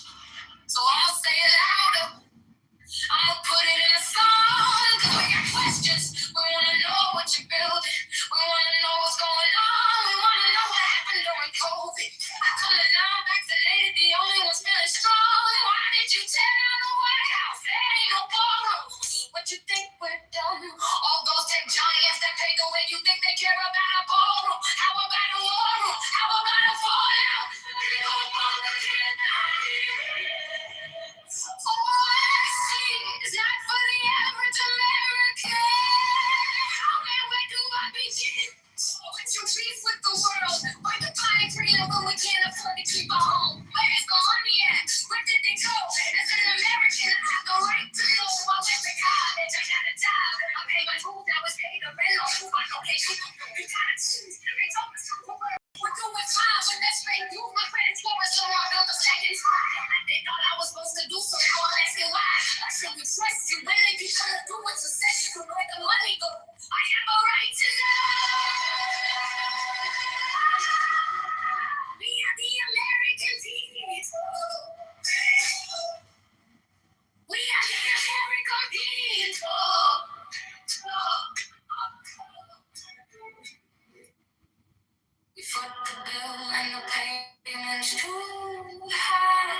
Yeah, it was good, very good.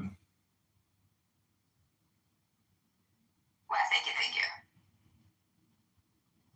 So I am 2 minutes late to the Zoom meeting now. I kind of ran, but I'll get my my producer to contact you, to text you later on with the details for the show. Okay, sounds good. Demonstrators are Okay, bye.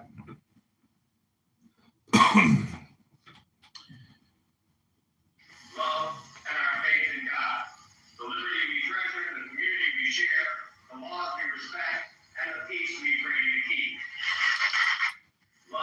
That was a Sora video. demonstrators are anti-Islam, even though they hate the IRGC themselves because they're Shia, and these guys are Sunni. But they will always favor Islam, and only then they will care about Shia or Sunni, and then be non-Muslim. Demonstrators. This guy from India yesterday was talking about how when the Pakistani soldiers capture an Indian, they cut his balls off and shove them in his mouth. But in India, they give them like a proper burial, put them in, a nice coffin, give the body back. But the Muslim warriors have a way. The pieces on this side of the table lay a distant forces under my command. And these are your men, for example, Ula. Oh, now I see. Your job doing the battle is attacked from here up to there. Oh, please.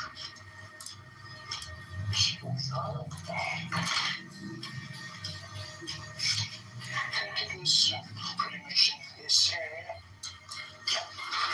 So hold on. From here up to there.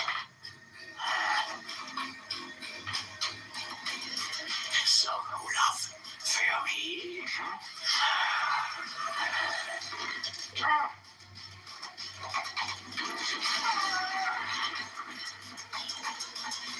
Reflectors to away every ounce of your blood. Get out! Not you, love, and not your plump-eyed man. The pieces on this side of the table. There's like this Viking comedy show. The pieces on this side of the table. It's very funny. Because if you think everything is hypnosis and every single clip you watch on YouTube, etc., like your content choice. See, people think hypnosis is like a control, but that's not what hypnosis is. Hypnosis is just content. It's not necessarily a control. It's just it's your preference, basically. And there's just so much funny stuff that people create to hypnotize you to watch it because it's high quality content.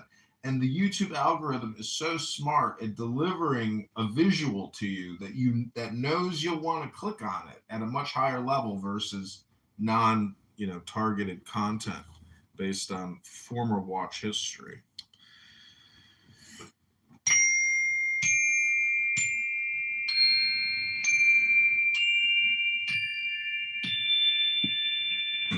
This is a Zen wooden bell or a mallet, basically.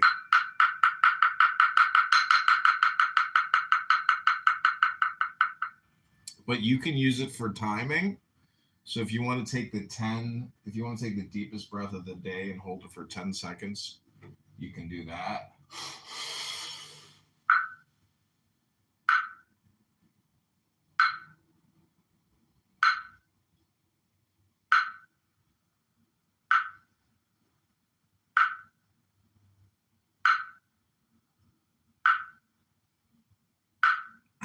Now, some people will say, how do you have so much money and time to sit there and hit a Japanese wooden Zen bell and not be out in the world earning a living sitting in a cubicle in a workstation in a skyscraper? How do you have that time? Well, it's funny that you should ask. Because as I am running for the mayor of Chicago, Rabbana Shalom, Hashem and Shemayim is letting the good times flow, the joy. People say, how do you afford all this? I say, I have plenty of joy in my bank account. I have a reservoir of joy And it's always manifesting through my persona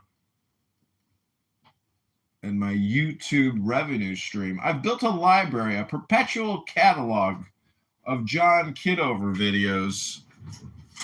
And because everyone is always wondering what John Kitover is doing, of course, people always watch my YouTube account. And the more videos you have out there, the more times people will say, you know what? I'm thinking about John Kitover for some reason. I should go check out his YouTube channel and see what he's doing. What's John Kitover doing?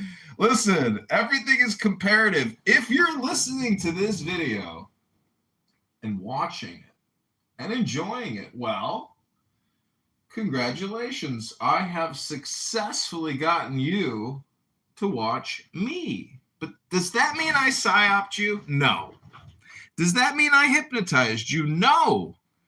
You simply came here of your own free will for whatever reason there could possibly be for you to watch this video right now. It's your choice. You know, I want to say hello, but really, truthfully, these clips that I'm making here for YouTube are just for joy, just for fun. It's not for an income per se.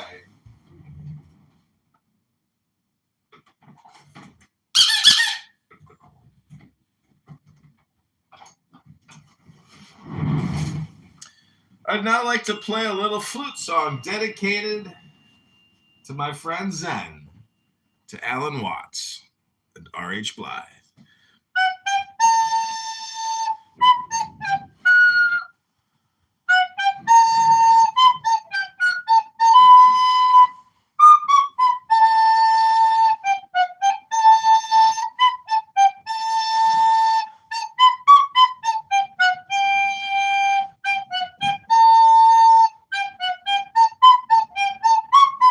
Some people would say, John, how could you have so much time to sit there and play a flute in the middle of a work hour on a Monday in a sunny Chicago at 70 degrees? How did you have the time? And you know what I like to say? That people would say, you should be out in the streets playing your flute at the train stop, politicking for the mayor of Chicago, making money, raising donations, and getting voters to sign your petition.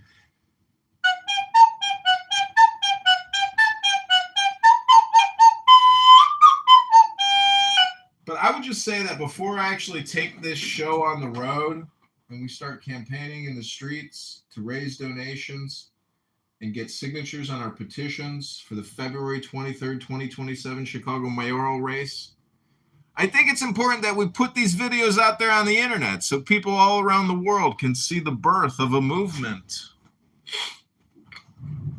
The funniest thing is, I don't know if you saw this, Zen, but Cesar Chavez, the founder of the Grape Pickers Union, it turns out that pedophile was molesting young girls on his Mountain Union spiritual retreats. And they say that he would demand people see his aura. And he was demanding that everyone do this crazy mind control thing where they all abuse one person. You should see it, Chris. Did you see this article? I got to text it to you. Let me just pin it. Are you even in the room anymore? Let me confirm. Hello? Okay, I think you're still here. Let me see if I get you the link. It's on Drudge Report.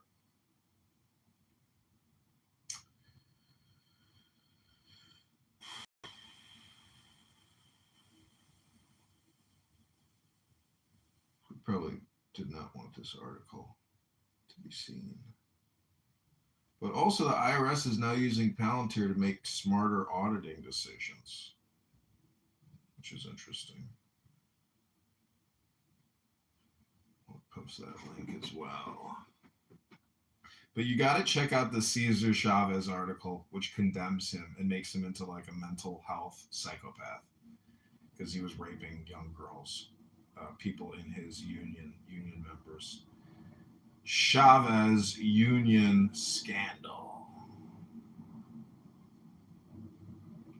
civil rights leader accused of sexual abuse. Yep. Sexual abuse of minors. But the article, which is so crazy because it's all about the mind, Cesar Chavez mind control. Dude, you got to read this article that came out.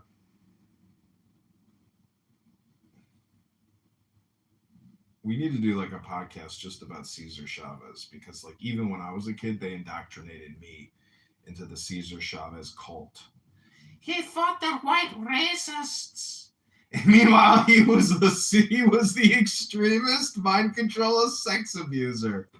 And you got to read about it, like what he was doing with people. There's photographs of his office. He had a huge library, which kind of scarily looks like my library. I think anybody with a big library and a big house. But now that we have the internet and we have this open communication channel, we can roast everybody and everything of all time because nearly every single prophet or every single guru leader is worthy of being severely roasted. I don't know if you know who Osho is, but the Osho, oh boy, we can roast this motherfucker. I don't know if you've seen the documentary about Osho, but I recently saw a video of him with like a diamond out watch. Dude, there's just a lot of roasting that needs to happen with the gurus. But it's no different than P. Diddy or Jay-Z or Beyonce. These are people that have avoided criticism, but we know Jay-Z is in the Diddy files. So I say if they've released the Epstein files, they need to release the Diddy files. That's what I say. We can clip it.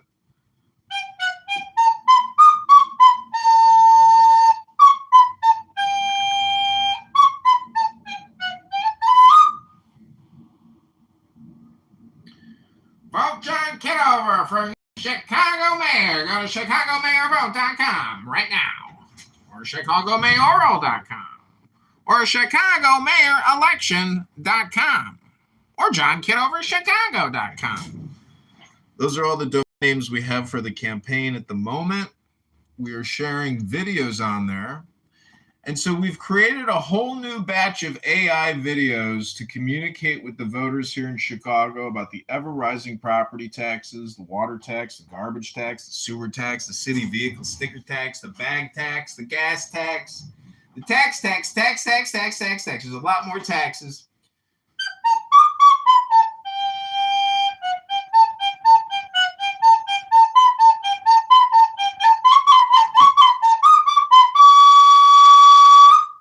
This is ChicagoMayorVote.com right now.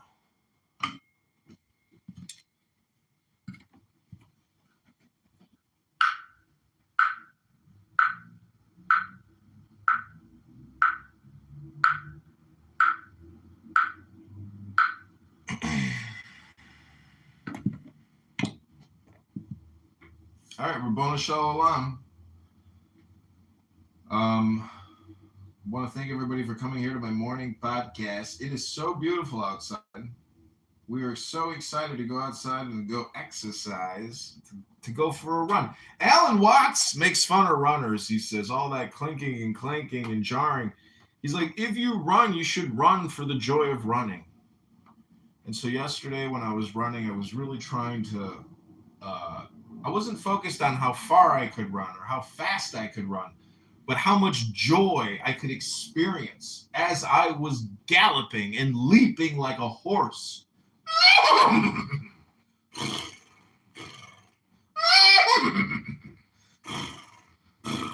Am I a centaur or am I a man? Am I a butterfly dreaming of being a man? Or am I a man dreaming of being a butterfly and becoming a chrysalis? And in a chrysalis becoming trans and forming into a new man or a new woman. Whoa, man! So Rabboni Shalom, I'm trying to get into the mind of a trans man or a trans woman. And when I think about being gender fluid, it's like thinking about water and the great Tao. You know, people criticize the Tao Te Ching. They say it's responsible for 60 million people being killed in China. But I like to say that every great book is just waiting to be reevaluated and juxtaposed to the time in which the reader reads it. Because when you read Tao Te Ching, it is truly presented and framed by the author as a source book of magic, or what he calls miracles. So basically, that book, if you read it, which is really interesting, because I often think, like, if I were to teach a course on ethics, morals, and virtues, how would I lead the students in the coursework?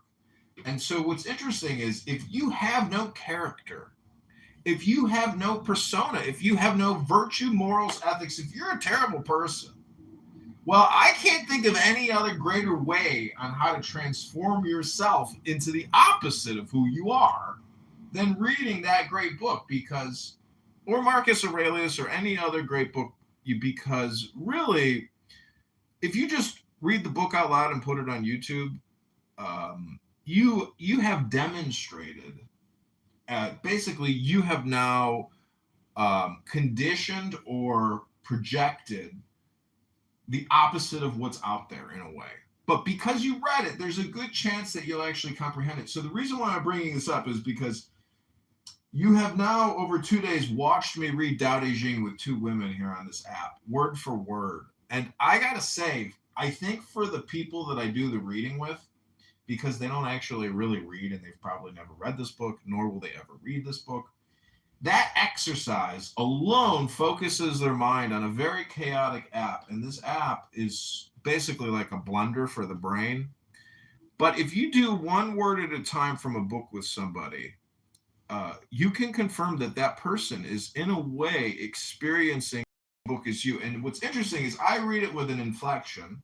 They read it back to me with their inflection, but sometimes they're almost like questioning me and projecting double entendres onto me with the way they say it. So it is a very interesting experience. Rex, welcome to Philosophy House. This is mayoral candidate John Kitover. How are you, Rex?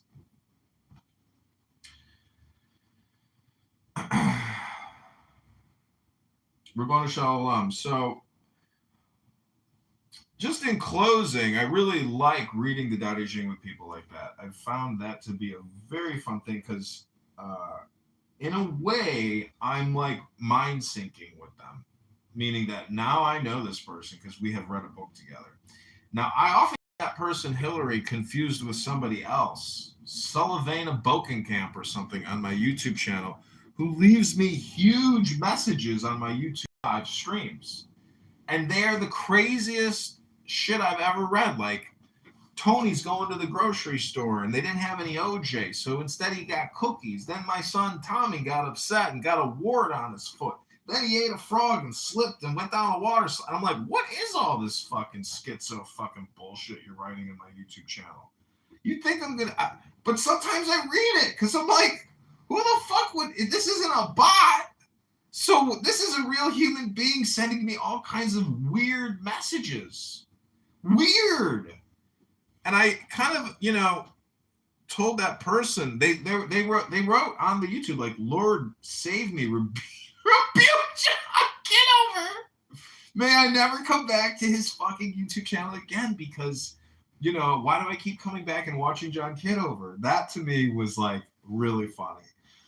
So I said, just stop watching my YouTube channel, because that's the whole thing about Zen, is when you get the message, you can hang up the phone. You don't need to re-engage, to pick up the phone again. But to me, I think I'm creating product. I think I'm creating content and art. So if I can just justify what I do by calling it art, and we can call you the critic on the other end of the phone.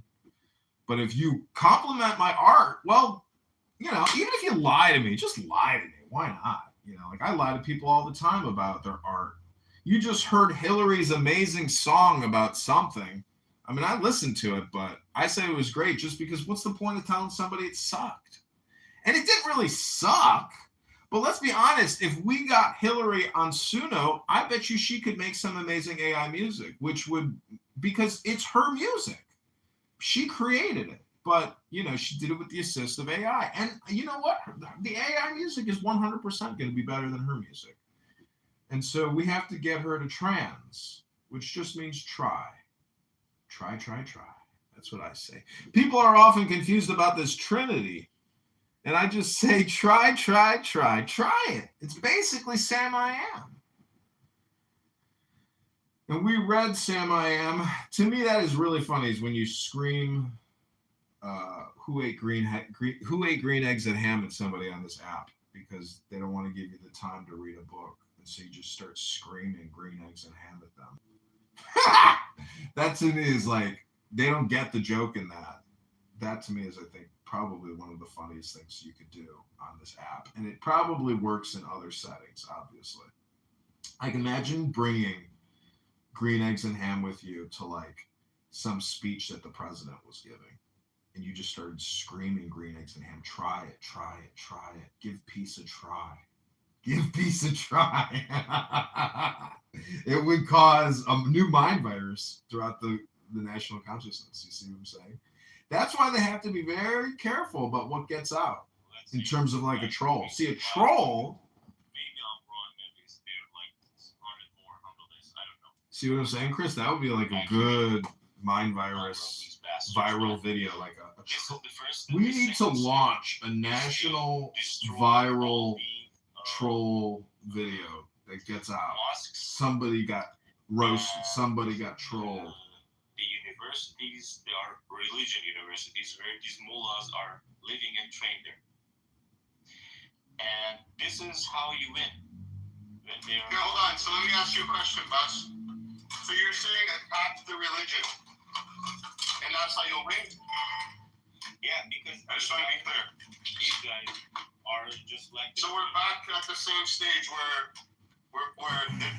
this is a religious problem. They are like the priests in the Middle Ages. Do you understand? In Europe. Listen, I'm not arguing with you. I just want to make sure that everybody in the audience also... That's what I'm telling you. They got the money. They got control of the power. So in order to win, you have to take these priests or these mullahs. I mean, mullah is the Arabic word for these priests, these Muslims there.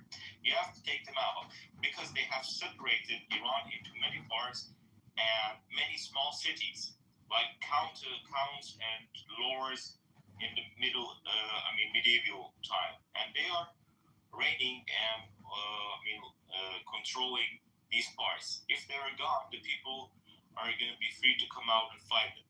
And you must use drones a lot because these posts that they are checking the people on the streets. There are a bunch of 5 to 10 people there, and they have got hundreds and thousands of them all over the country. And these are exactly the people or the terrorists that come out and kill the people. The main problem in Iran is not the missiles or the airplanes or the fighter jets or the oil refineries. The problem are these terrorists with their guns.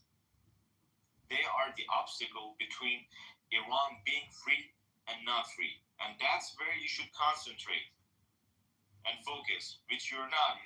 Trump is just focused. You gotta focus where you're killing my enemies. Could you please focus a little bit? They finesse us. They will us in. Oh, hey, VR, I love your drink. Just gonna give you some samples here. This is hallway. This is probably a great way to do a show, is just clubhouse hallway samples. Never seen no damn Nicaraguans, Venezuelans. Never seen the north-south border activity. Now you have to deal with situation. So I can easily demonstrate when you go into 10 seconds dogma, each room. The Catholic dogma, Name that room. What's it called? Ready or not, here I come. Ready or not, here I come. Ready or not, here I come. Bitch, get the fuck out the way, bitch. Starstream strikes again.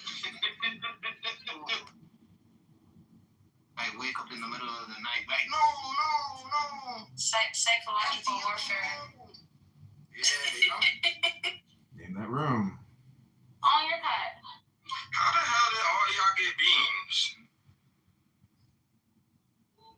Name that room.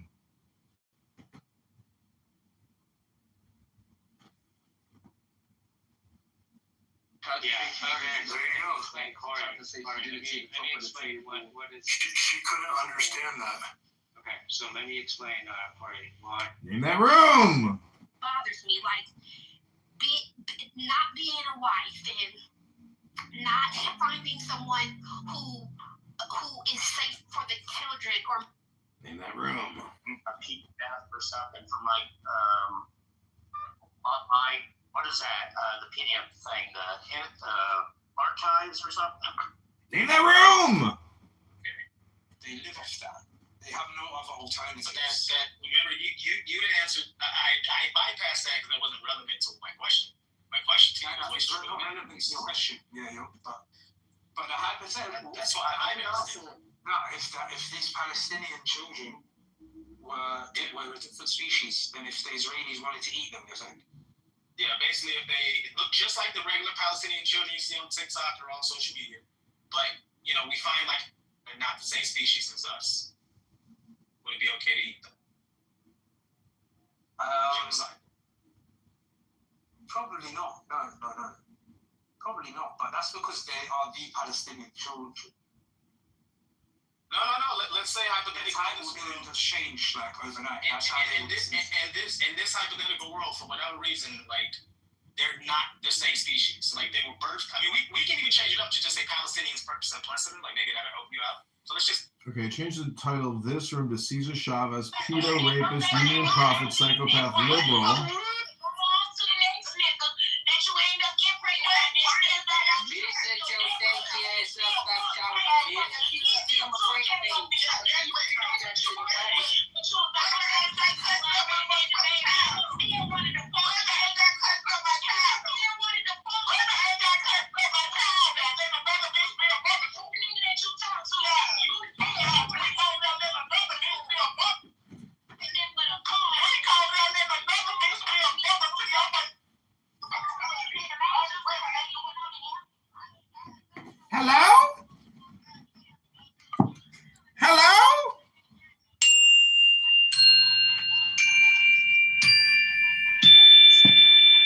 Hello?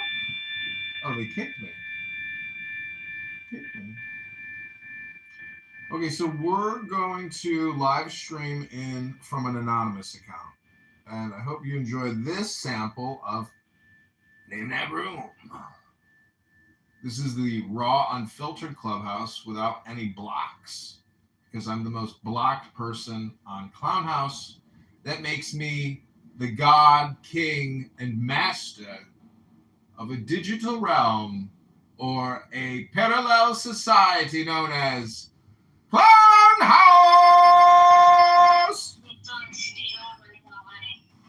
This is chillism. It's alright. So stealing and you and then lying. Don't try to console me now, dog.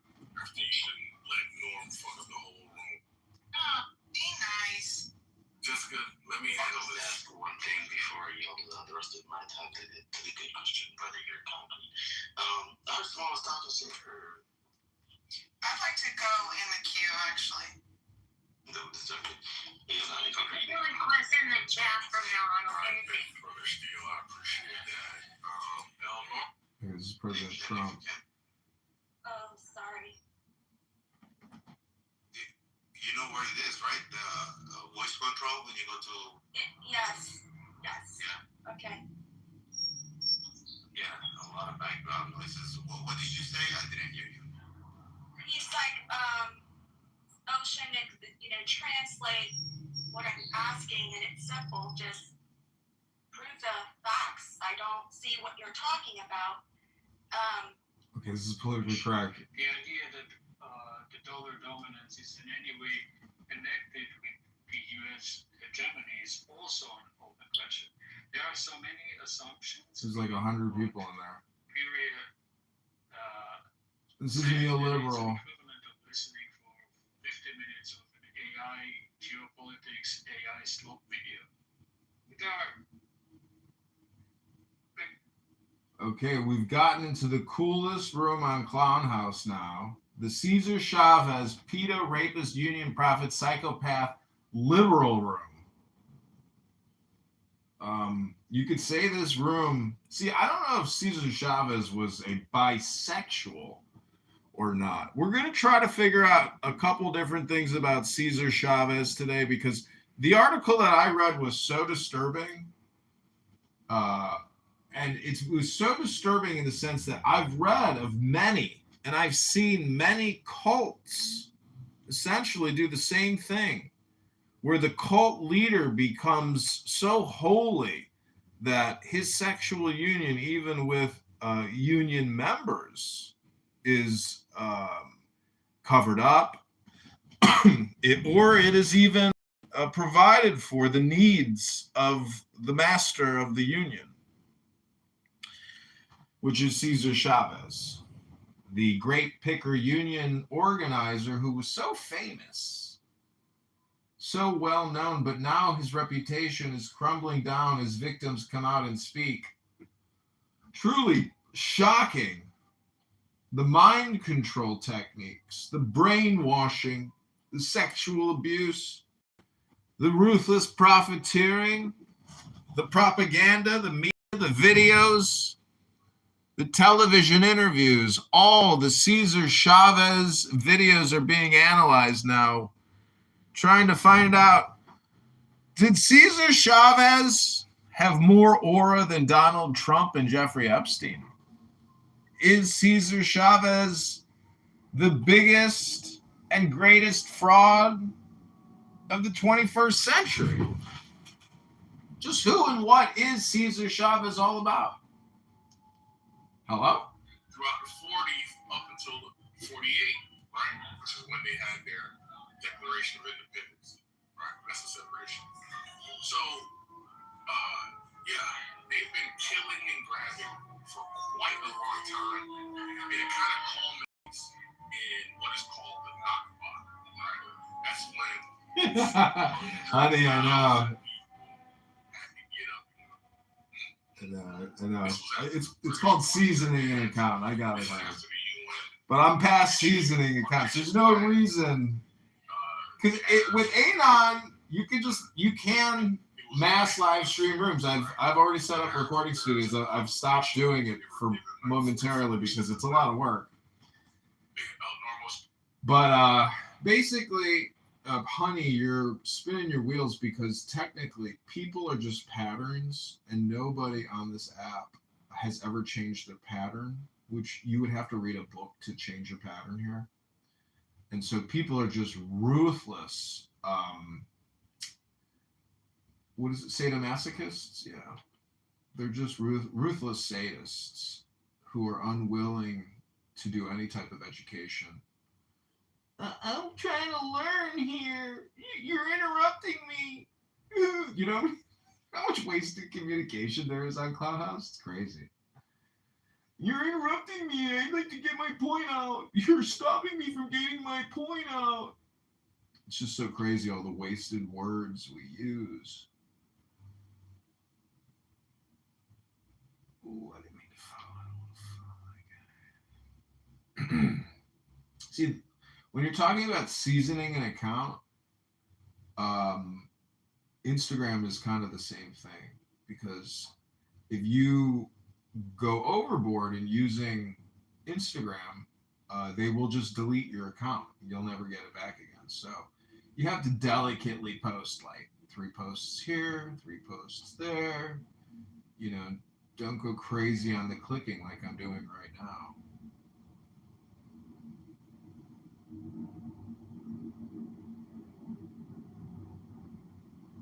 So I created a ton of new Sora videos, and Sora is shutting down. I really wanted to create even more today, but I think that'll probably be on my to-do list coming up shortly. Okay, so I have found that using Using Suno is a great filler for time, because if I want to create all the time, I have to find content to do that with. Because Clubhouse is so toxic and so stupid, and there's so much toxic word usage on there that I'm constantly getting hate speech notifications on YouTube, and it's like threatening some accounts that now have multiple community guideline strikes because of things that people on this app say. Because people aren't reading poetry, let's be honest. People are disseminating very toxic, hateful, bigoted, wasteful words, which are not helping in any way whatsoever. If they actually believed that the opposite of what they say is what they want, they wouldn't be saying what they're saying. They would be saying the opposite of what they're saying, which is they would have to be interested in meditation and peace, and how to achieve that. Like if you look up Maharishi and the Transcendental Meditation course, that would be one way that you could do some type of alternative content, which could bring you contentment. But they'd have to make that choice, and they never will. So we're here to do the heavy lifting for the people who refuse to behave like grown men, and they just want to sit at the children's table all the time and throw food around the kitchen. But I'm not going to clean it up. That's not my job. But I will be an educator. And if you want to drink from my well, all you got to do is take your big camel face and stick it in a bucket and drink. That's it. You got to become a camel. So without further ado, yes, we are live on YouTube, live on TikTok, live on Clownhouse, live on X, live on Instagram. We're live everywhere on multiple platforms. I'm looking at 30 different cell phones on tripods. Go to ChicagoMayorVote.com right now. And now I will give you a brief musical intermission as we take a break from the first 2 hours and 20 minutes of our morning podcast seminar. This is the John Kitover Band. I hope you enjoy. These are staff picks. Let's just do a quick sample. Here we go.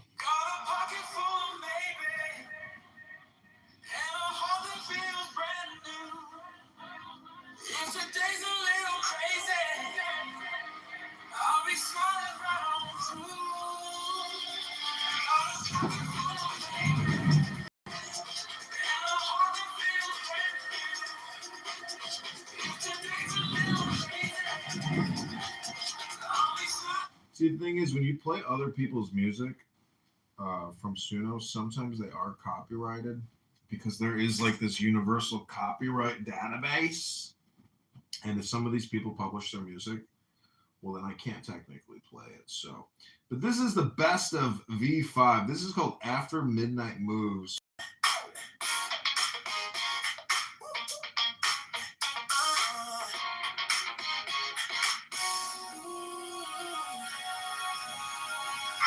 You walk in, like the DJ hit a switch, slow spin. Every year just starts to till this goes in. Catching colors from the booth, my name on your lips like something new. You want me 'cause I thought I got it. Say I ain't leaving all nothing that you wanna bother. I can be your favorite problem. You got me. Doing the midnight moves, yeah, right here in the center of the room. Hands on your waist, all in the chase, body to body. I'm losing my cool.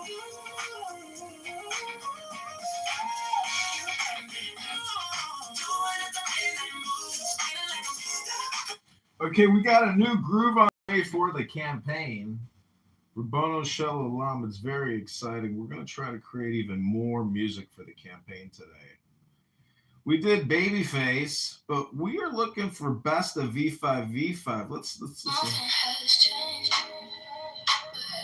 Everything has changed. I still can't stay in the light, but I feel strange.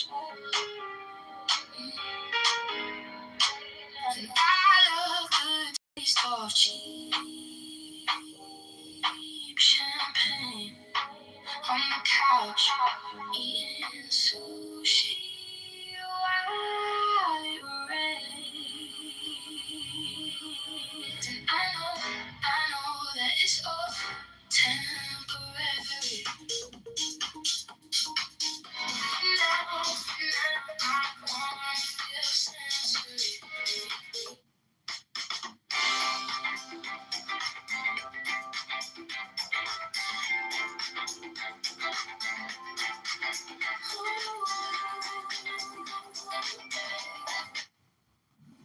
Okay, this is a new John Kitover band song for the campaign. Here we go. It's called Midnight Vote Moves.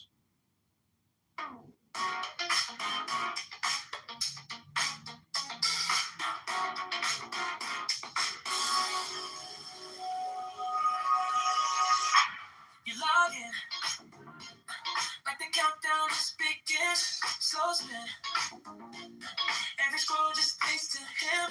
Full page, pulling traffic to the booth. His name on your lips like something new. You pull that palette from your pocket, ready to say I don't use pages. We're breaking through.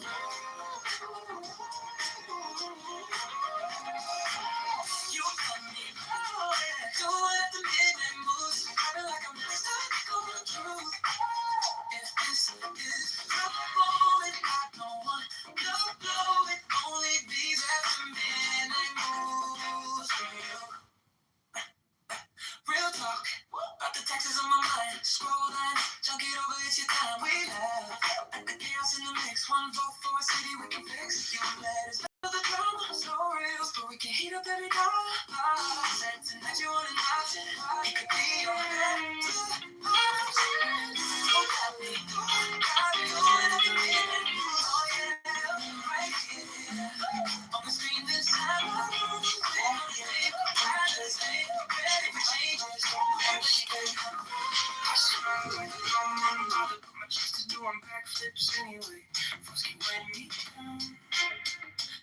Okay, so we are remixing Best of V5 V5. This is Watermelon Rainbows. This was a fun one yesterday.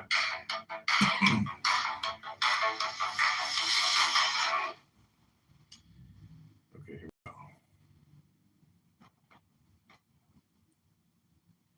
It's amazing that you can remix or reuse and basically take somebody's top song and like make it your own, which is pretty amazing, which reconverts the copyright to you because you did enough modifications or there is no copyright. It's hard to understand. There just is no copyright when you reuse it. I walk in like I own a place, but my eyes are on the stakes.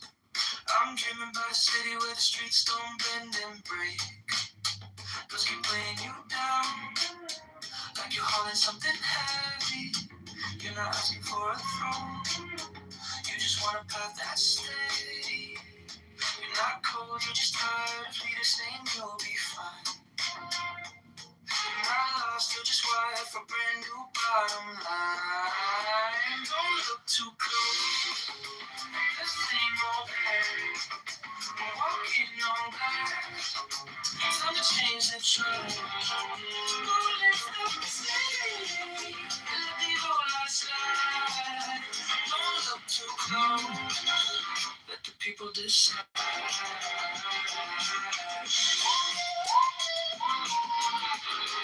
Don't look too close. You laugh like it's a defense, the cost is in the tax. You're watching every paycheck, while the future's turning black. We can't wait too long, we can't wait too late. We can cast our vote, we can walk the change late. We're not broken, just burning quietly without a sound. We're not scared, we're just learning how to rise from the falling ground. Don't look too close, the same old act.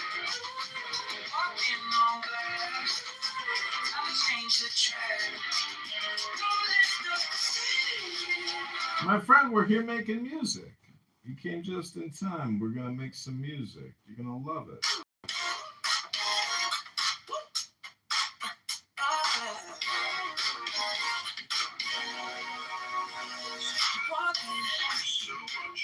At the bright places lit, so green.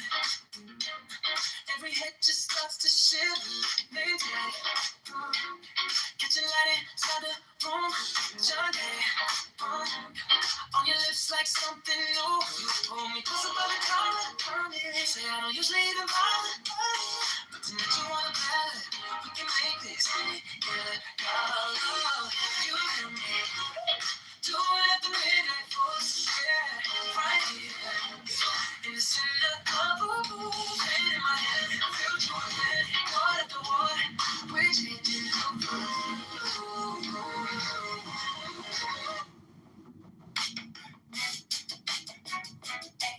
So what we're doing is remixing it, and I'm just throwing in like a John Kitover election prompt and taking the best music already created. Like a map drawn out in the dark.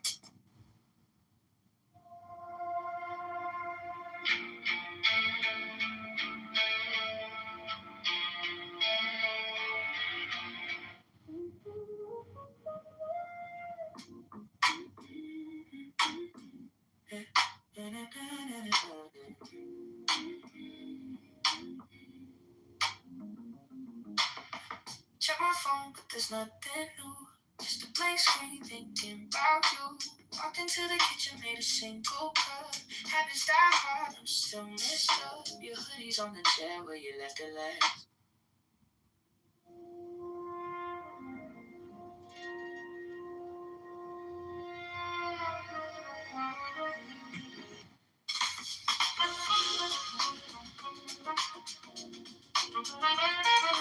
And then, my friend, what we do is we take the song file, we upload it to DistroKid, and then on Instagram, when I post, I can find that music, the John Kitover band. So I'm like the first candidate that's actually publishing music, publishing tax reform, publishing tax analysis. We're a campaign that lives and dies by statistics. We are a numbers-based organization.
Okay, this is the Quiet Fire, the John Kitover Chicago Anthem! At 10 p.m., liberate Chicago now! End the property tax!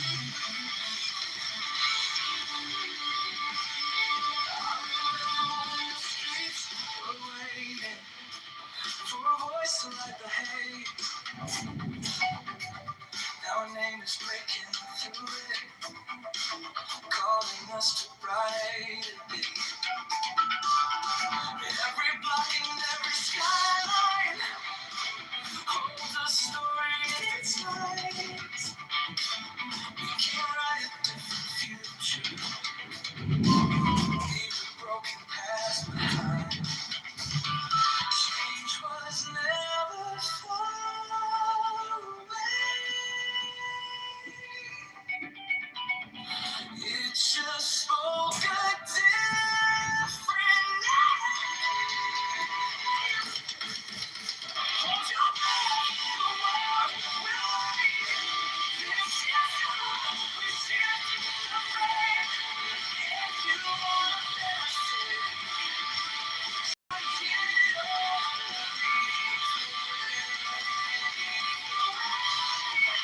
If you look for a hand to guide you, raise your head and see it through. If you're looking for something better, follow John Kitover. Chicago. It's on.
That was a 6-minute John Kitover Chicago anthem song of Quiet Fire. So we created a whole bunch of other songs. The Quiet Fire, The Wind of Reform Serenade.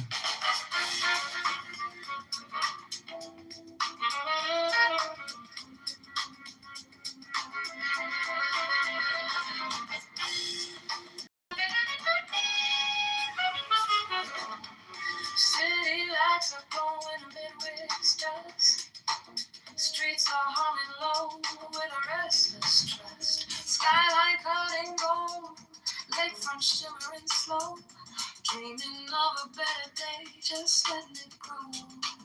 Yeah, letting it grow. And the wind on my face, it feels like a spark. Talking about a future that can light this dark. Got my 2 feet on this land. Reaching out ahead. All this wind takes serenade. Playing through the streets. A hopeful song where every neighbor meets. Voices rising strong and bold. Stories of a city told. Yeah, the rhythm of our hearts, a promise we keep. This wind of change serenade, rising so deep. Flying so deep. Lakefront shine, every skyline light in sight. Dreams of every block, stepping into the light.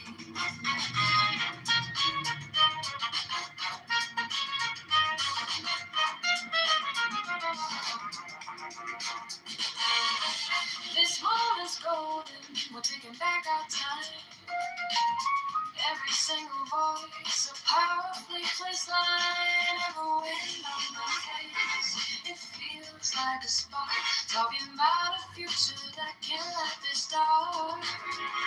Got my 2 feet on this land, reaching out ahead. All this will change serenade, playing through the streets. A hopeful song where every neighbor meets. Voices rising strong and bold, stories of the city told. Yeah, the rhythm of our hearts, a promise we keep. This wind of change serenade, rising so deep.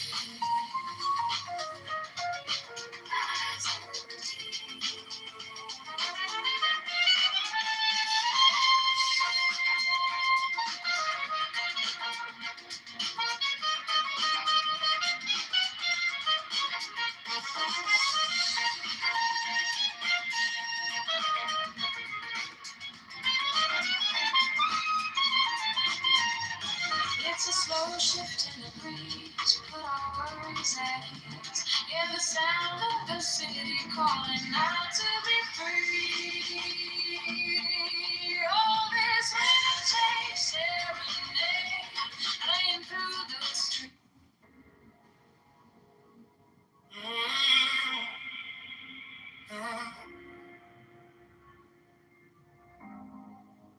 City lights, but they look so cold. Every promise already sold. Running circles inside my mind. Dreaming of a freer time. Maybe we're just scared to try. Maybe we believe a lie. Holding back what we can't ignore. There's gotta be something more. I hear a voice inside my chest saying don't settle for less. I'm craving change. I need to feel something real. My child's talking. I wanna give more than all this empty spit. I'm craving nights with hope ignites, hearts that rise and take control. If we're falling instead, together we can change it all.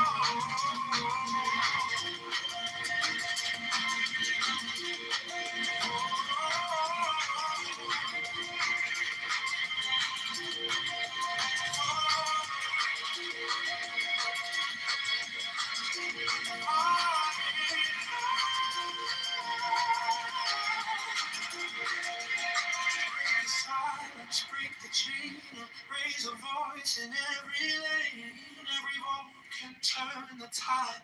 No more letting life pass by. Maybe we can change the sky. Choosing how we live and thrive. Building dreams we can't ignore. There's gotta be something more.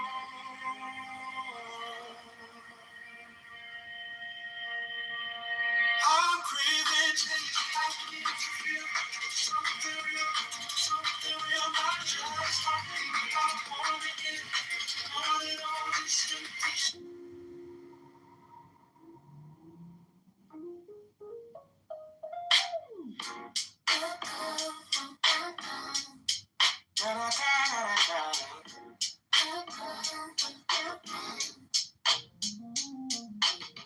Check my phone, read the city news. All these headlines, we got more to lose. Talking about the neighborhoods that need some love. Dreaming about a leader we can be proud of. On the south and the west, every single block. Time to build it up, time to talk that talk. We're trying to move on, trying to find our way. Lift the whole town up every day. The rhythm's here, the vibe is strong. Voice of the people gonna sing this song. Now we feeling up. Every street and every place, a little bit of hope, a little bit of change, rising like a peak in the pouring rain. Go to Chicago, all over that come. Go Chicago strong, keep pushing on.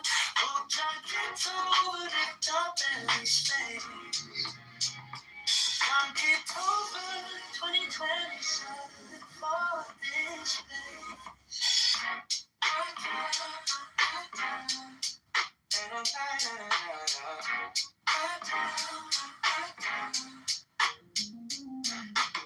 One step, two step, marching down the road. Every single ward in election mode. Future of the city in the people's hands. Time to back a vision with some real plans. Tax reform talk, make the burden fair.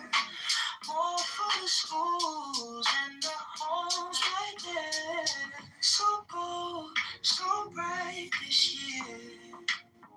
Every voice in the crowd so clear. Go to Chicago, election.com. Let the choice ring out like a song. Now we're feeling of the empty space. Every street and every place. A little bit of hope, a little bit of change. Rising like a in the pouring rain. Had to jump Kitover, Chicago.com. Spread the word around, keep pushing on. Go jump Kitover, the very space. Jump Kitover.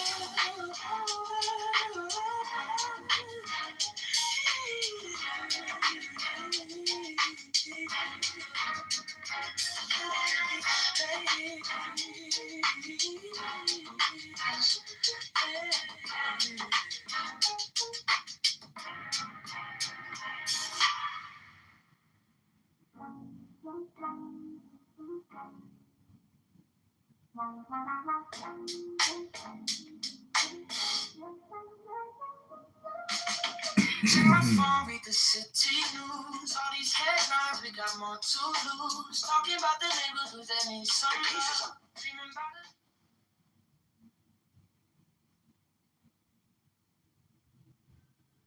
Be proud of on the south and the west, every single block.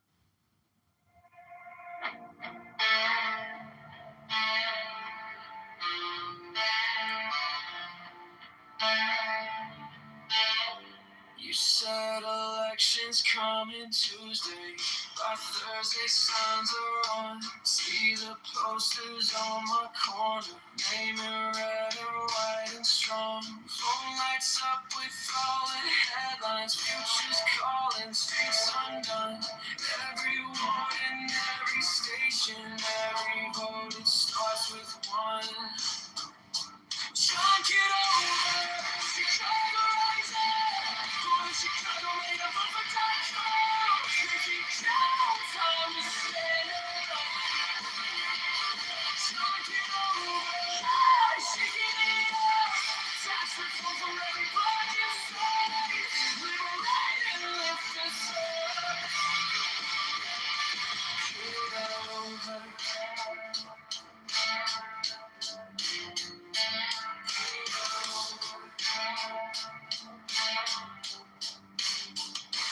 Friends all say that we need change now, less corruption, straighter plans. Take the power from the back rooms, give it back to working hands. Every trade in every schoolyard, every small shop on the block needs a leader for the city who will fight around the clock. Chunk it over, Chicago rising. From Chicago, made up of a make it count, time to stand up.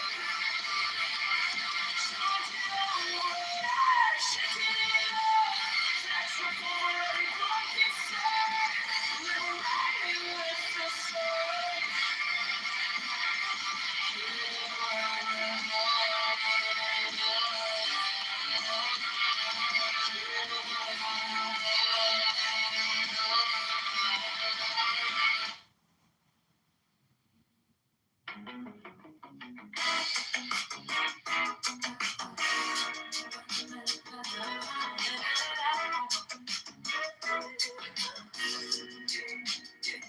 I was waiting for a sign to start, like a map drawn out in the dark. Now the city's calling out my name to choose a brand new path. Tired of watching from the side while the streets and dreams collide. So I take one step, I vote. Time to change this heavy load. Maybe we don't even know it all. Maybe we just need to vote so we keep moving anyway. To Chicago, choose a better day. Go to Chicago, may you vote for calm. Let your voice lead the way. Every choice rewires me. Every vote unlocks a key. We want tax reform today. Vote John Kitover, pave the way. Doubt's still riding in our head, but it won't get the final say. We can rise and stand as one. Go Chicago starting today. We don't need a perfect line, just a reason, just a sign. Every inch we claim is ours. Every step can raise the bar. Go slow, go fast, just don't go back. Trust the rhythm in this town. Time to lift our future now. So we keep moving anyway.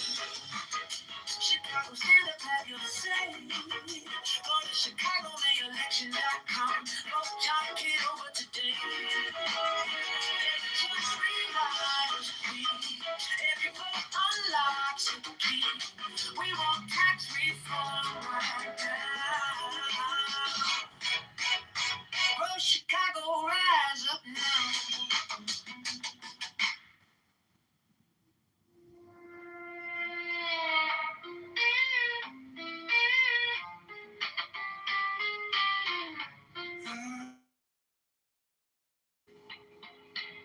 I walk in like I own the place, but my eyes are on the stakes.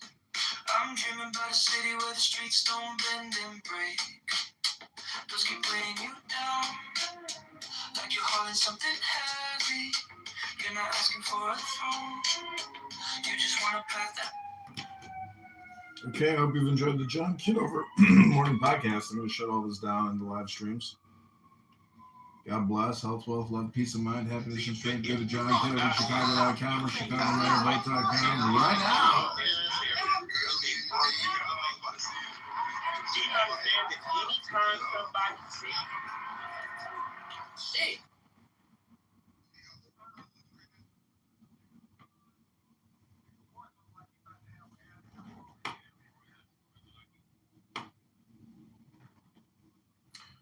Okay, everybody, thanks for being here. Go to ChicagoMayoral.com, ChicagoMayerVote.com, JohnKitoverChicago.com right now. Like this video, share this video, watch some other videos.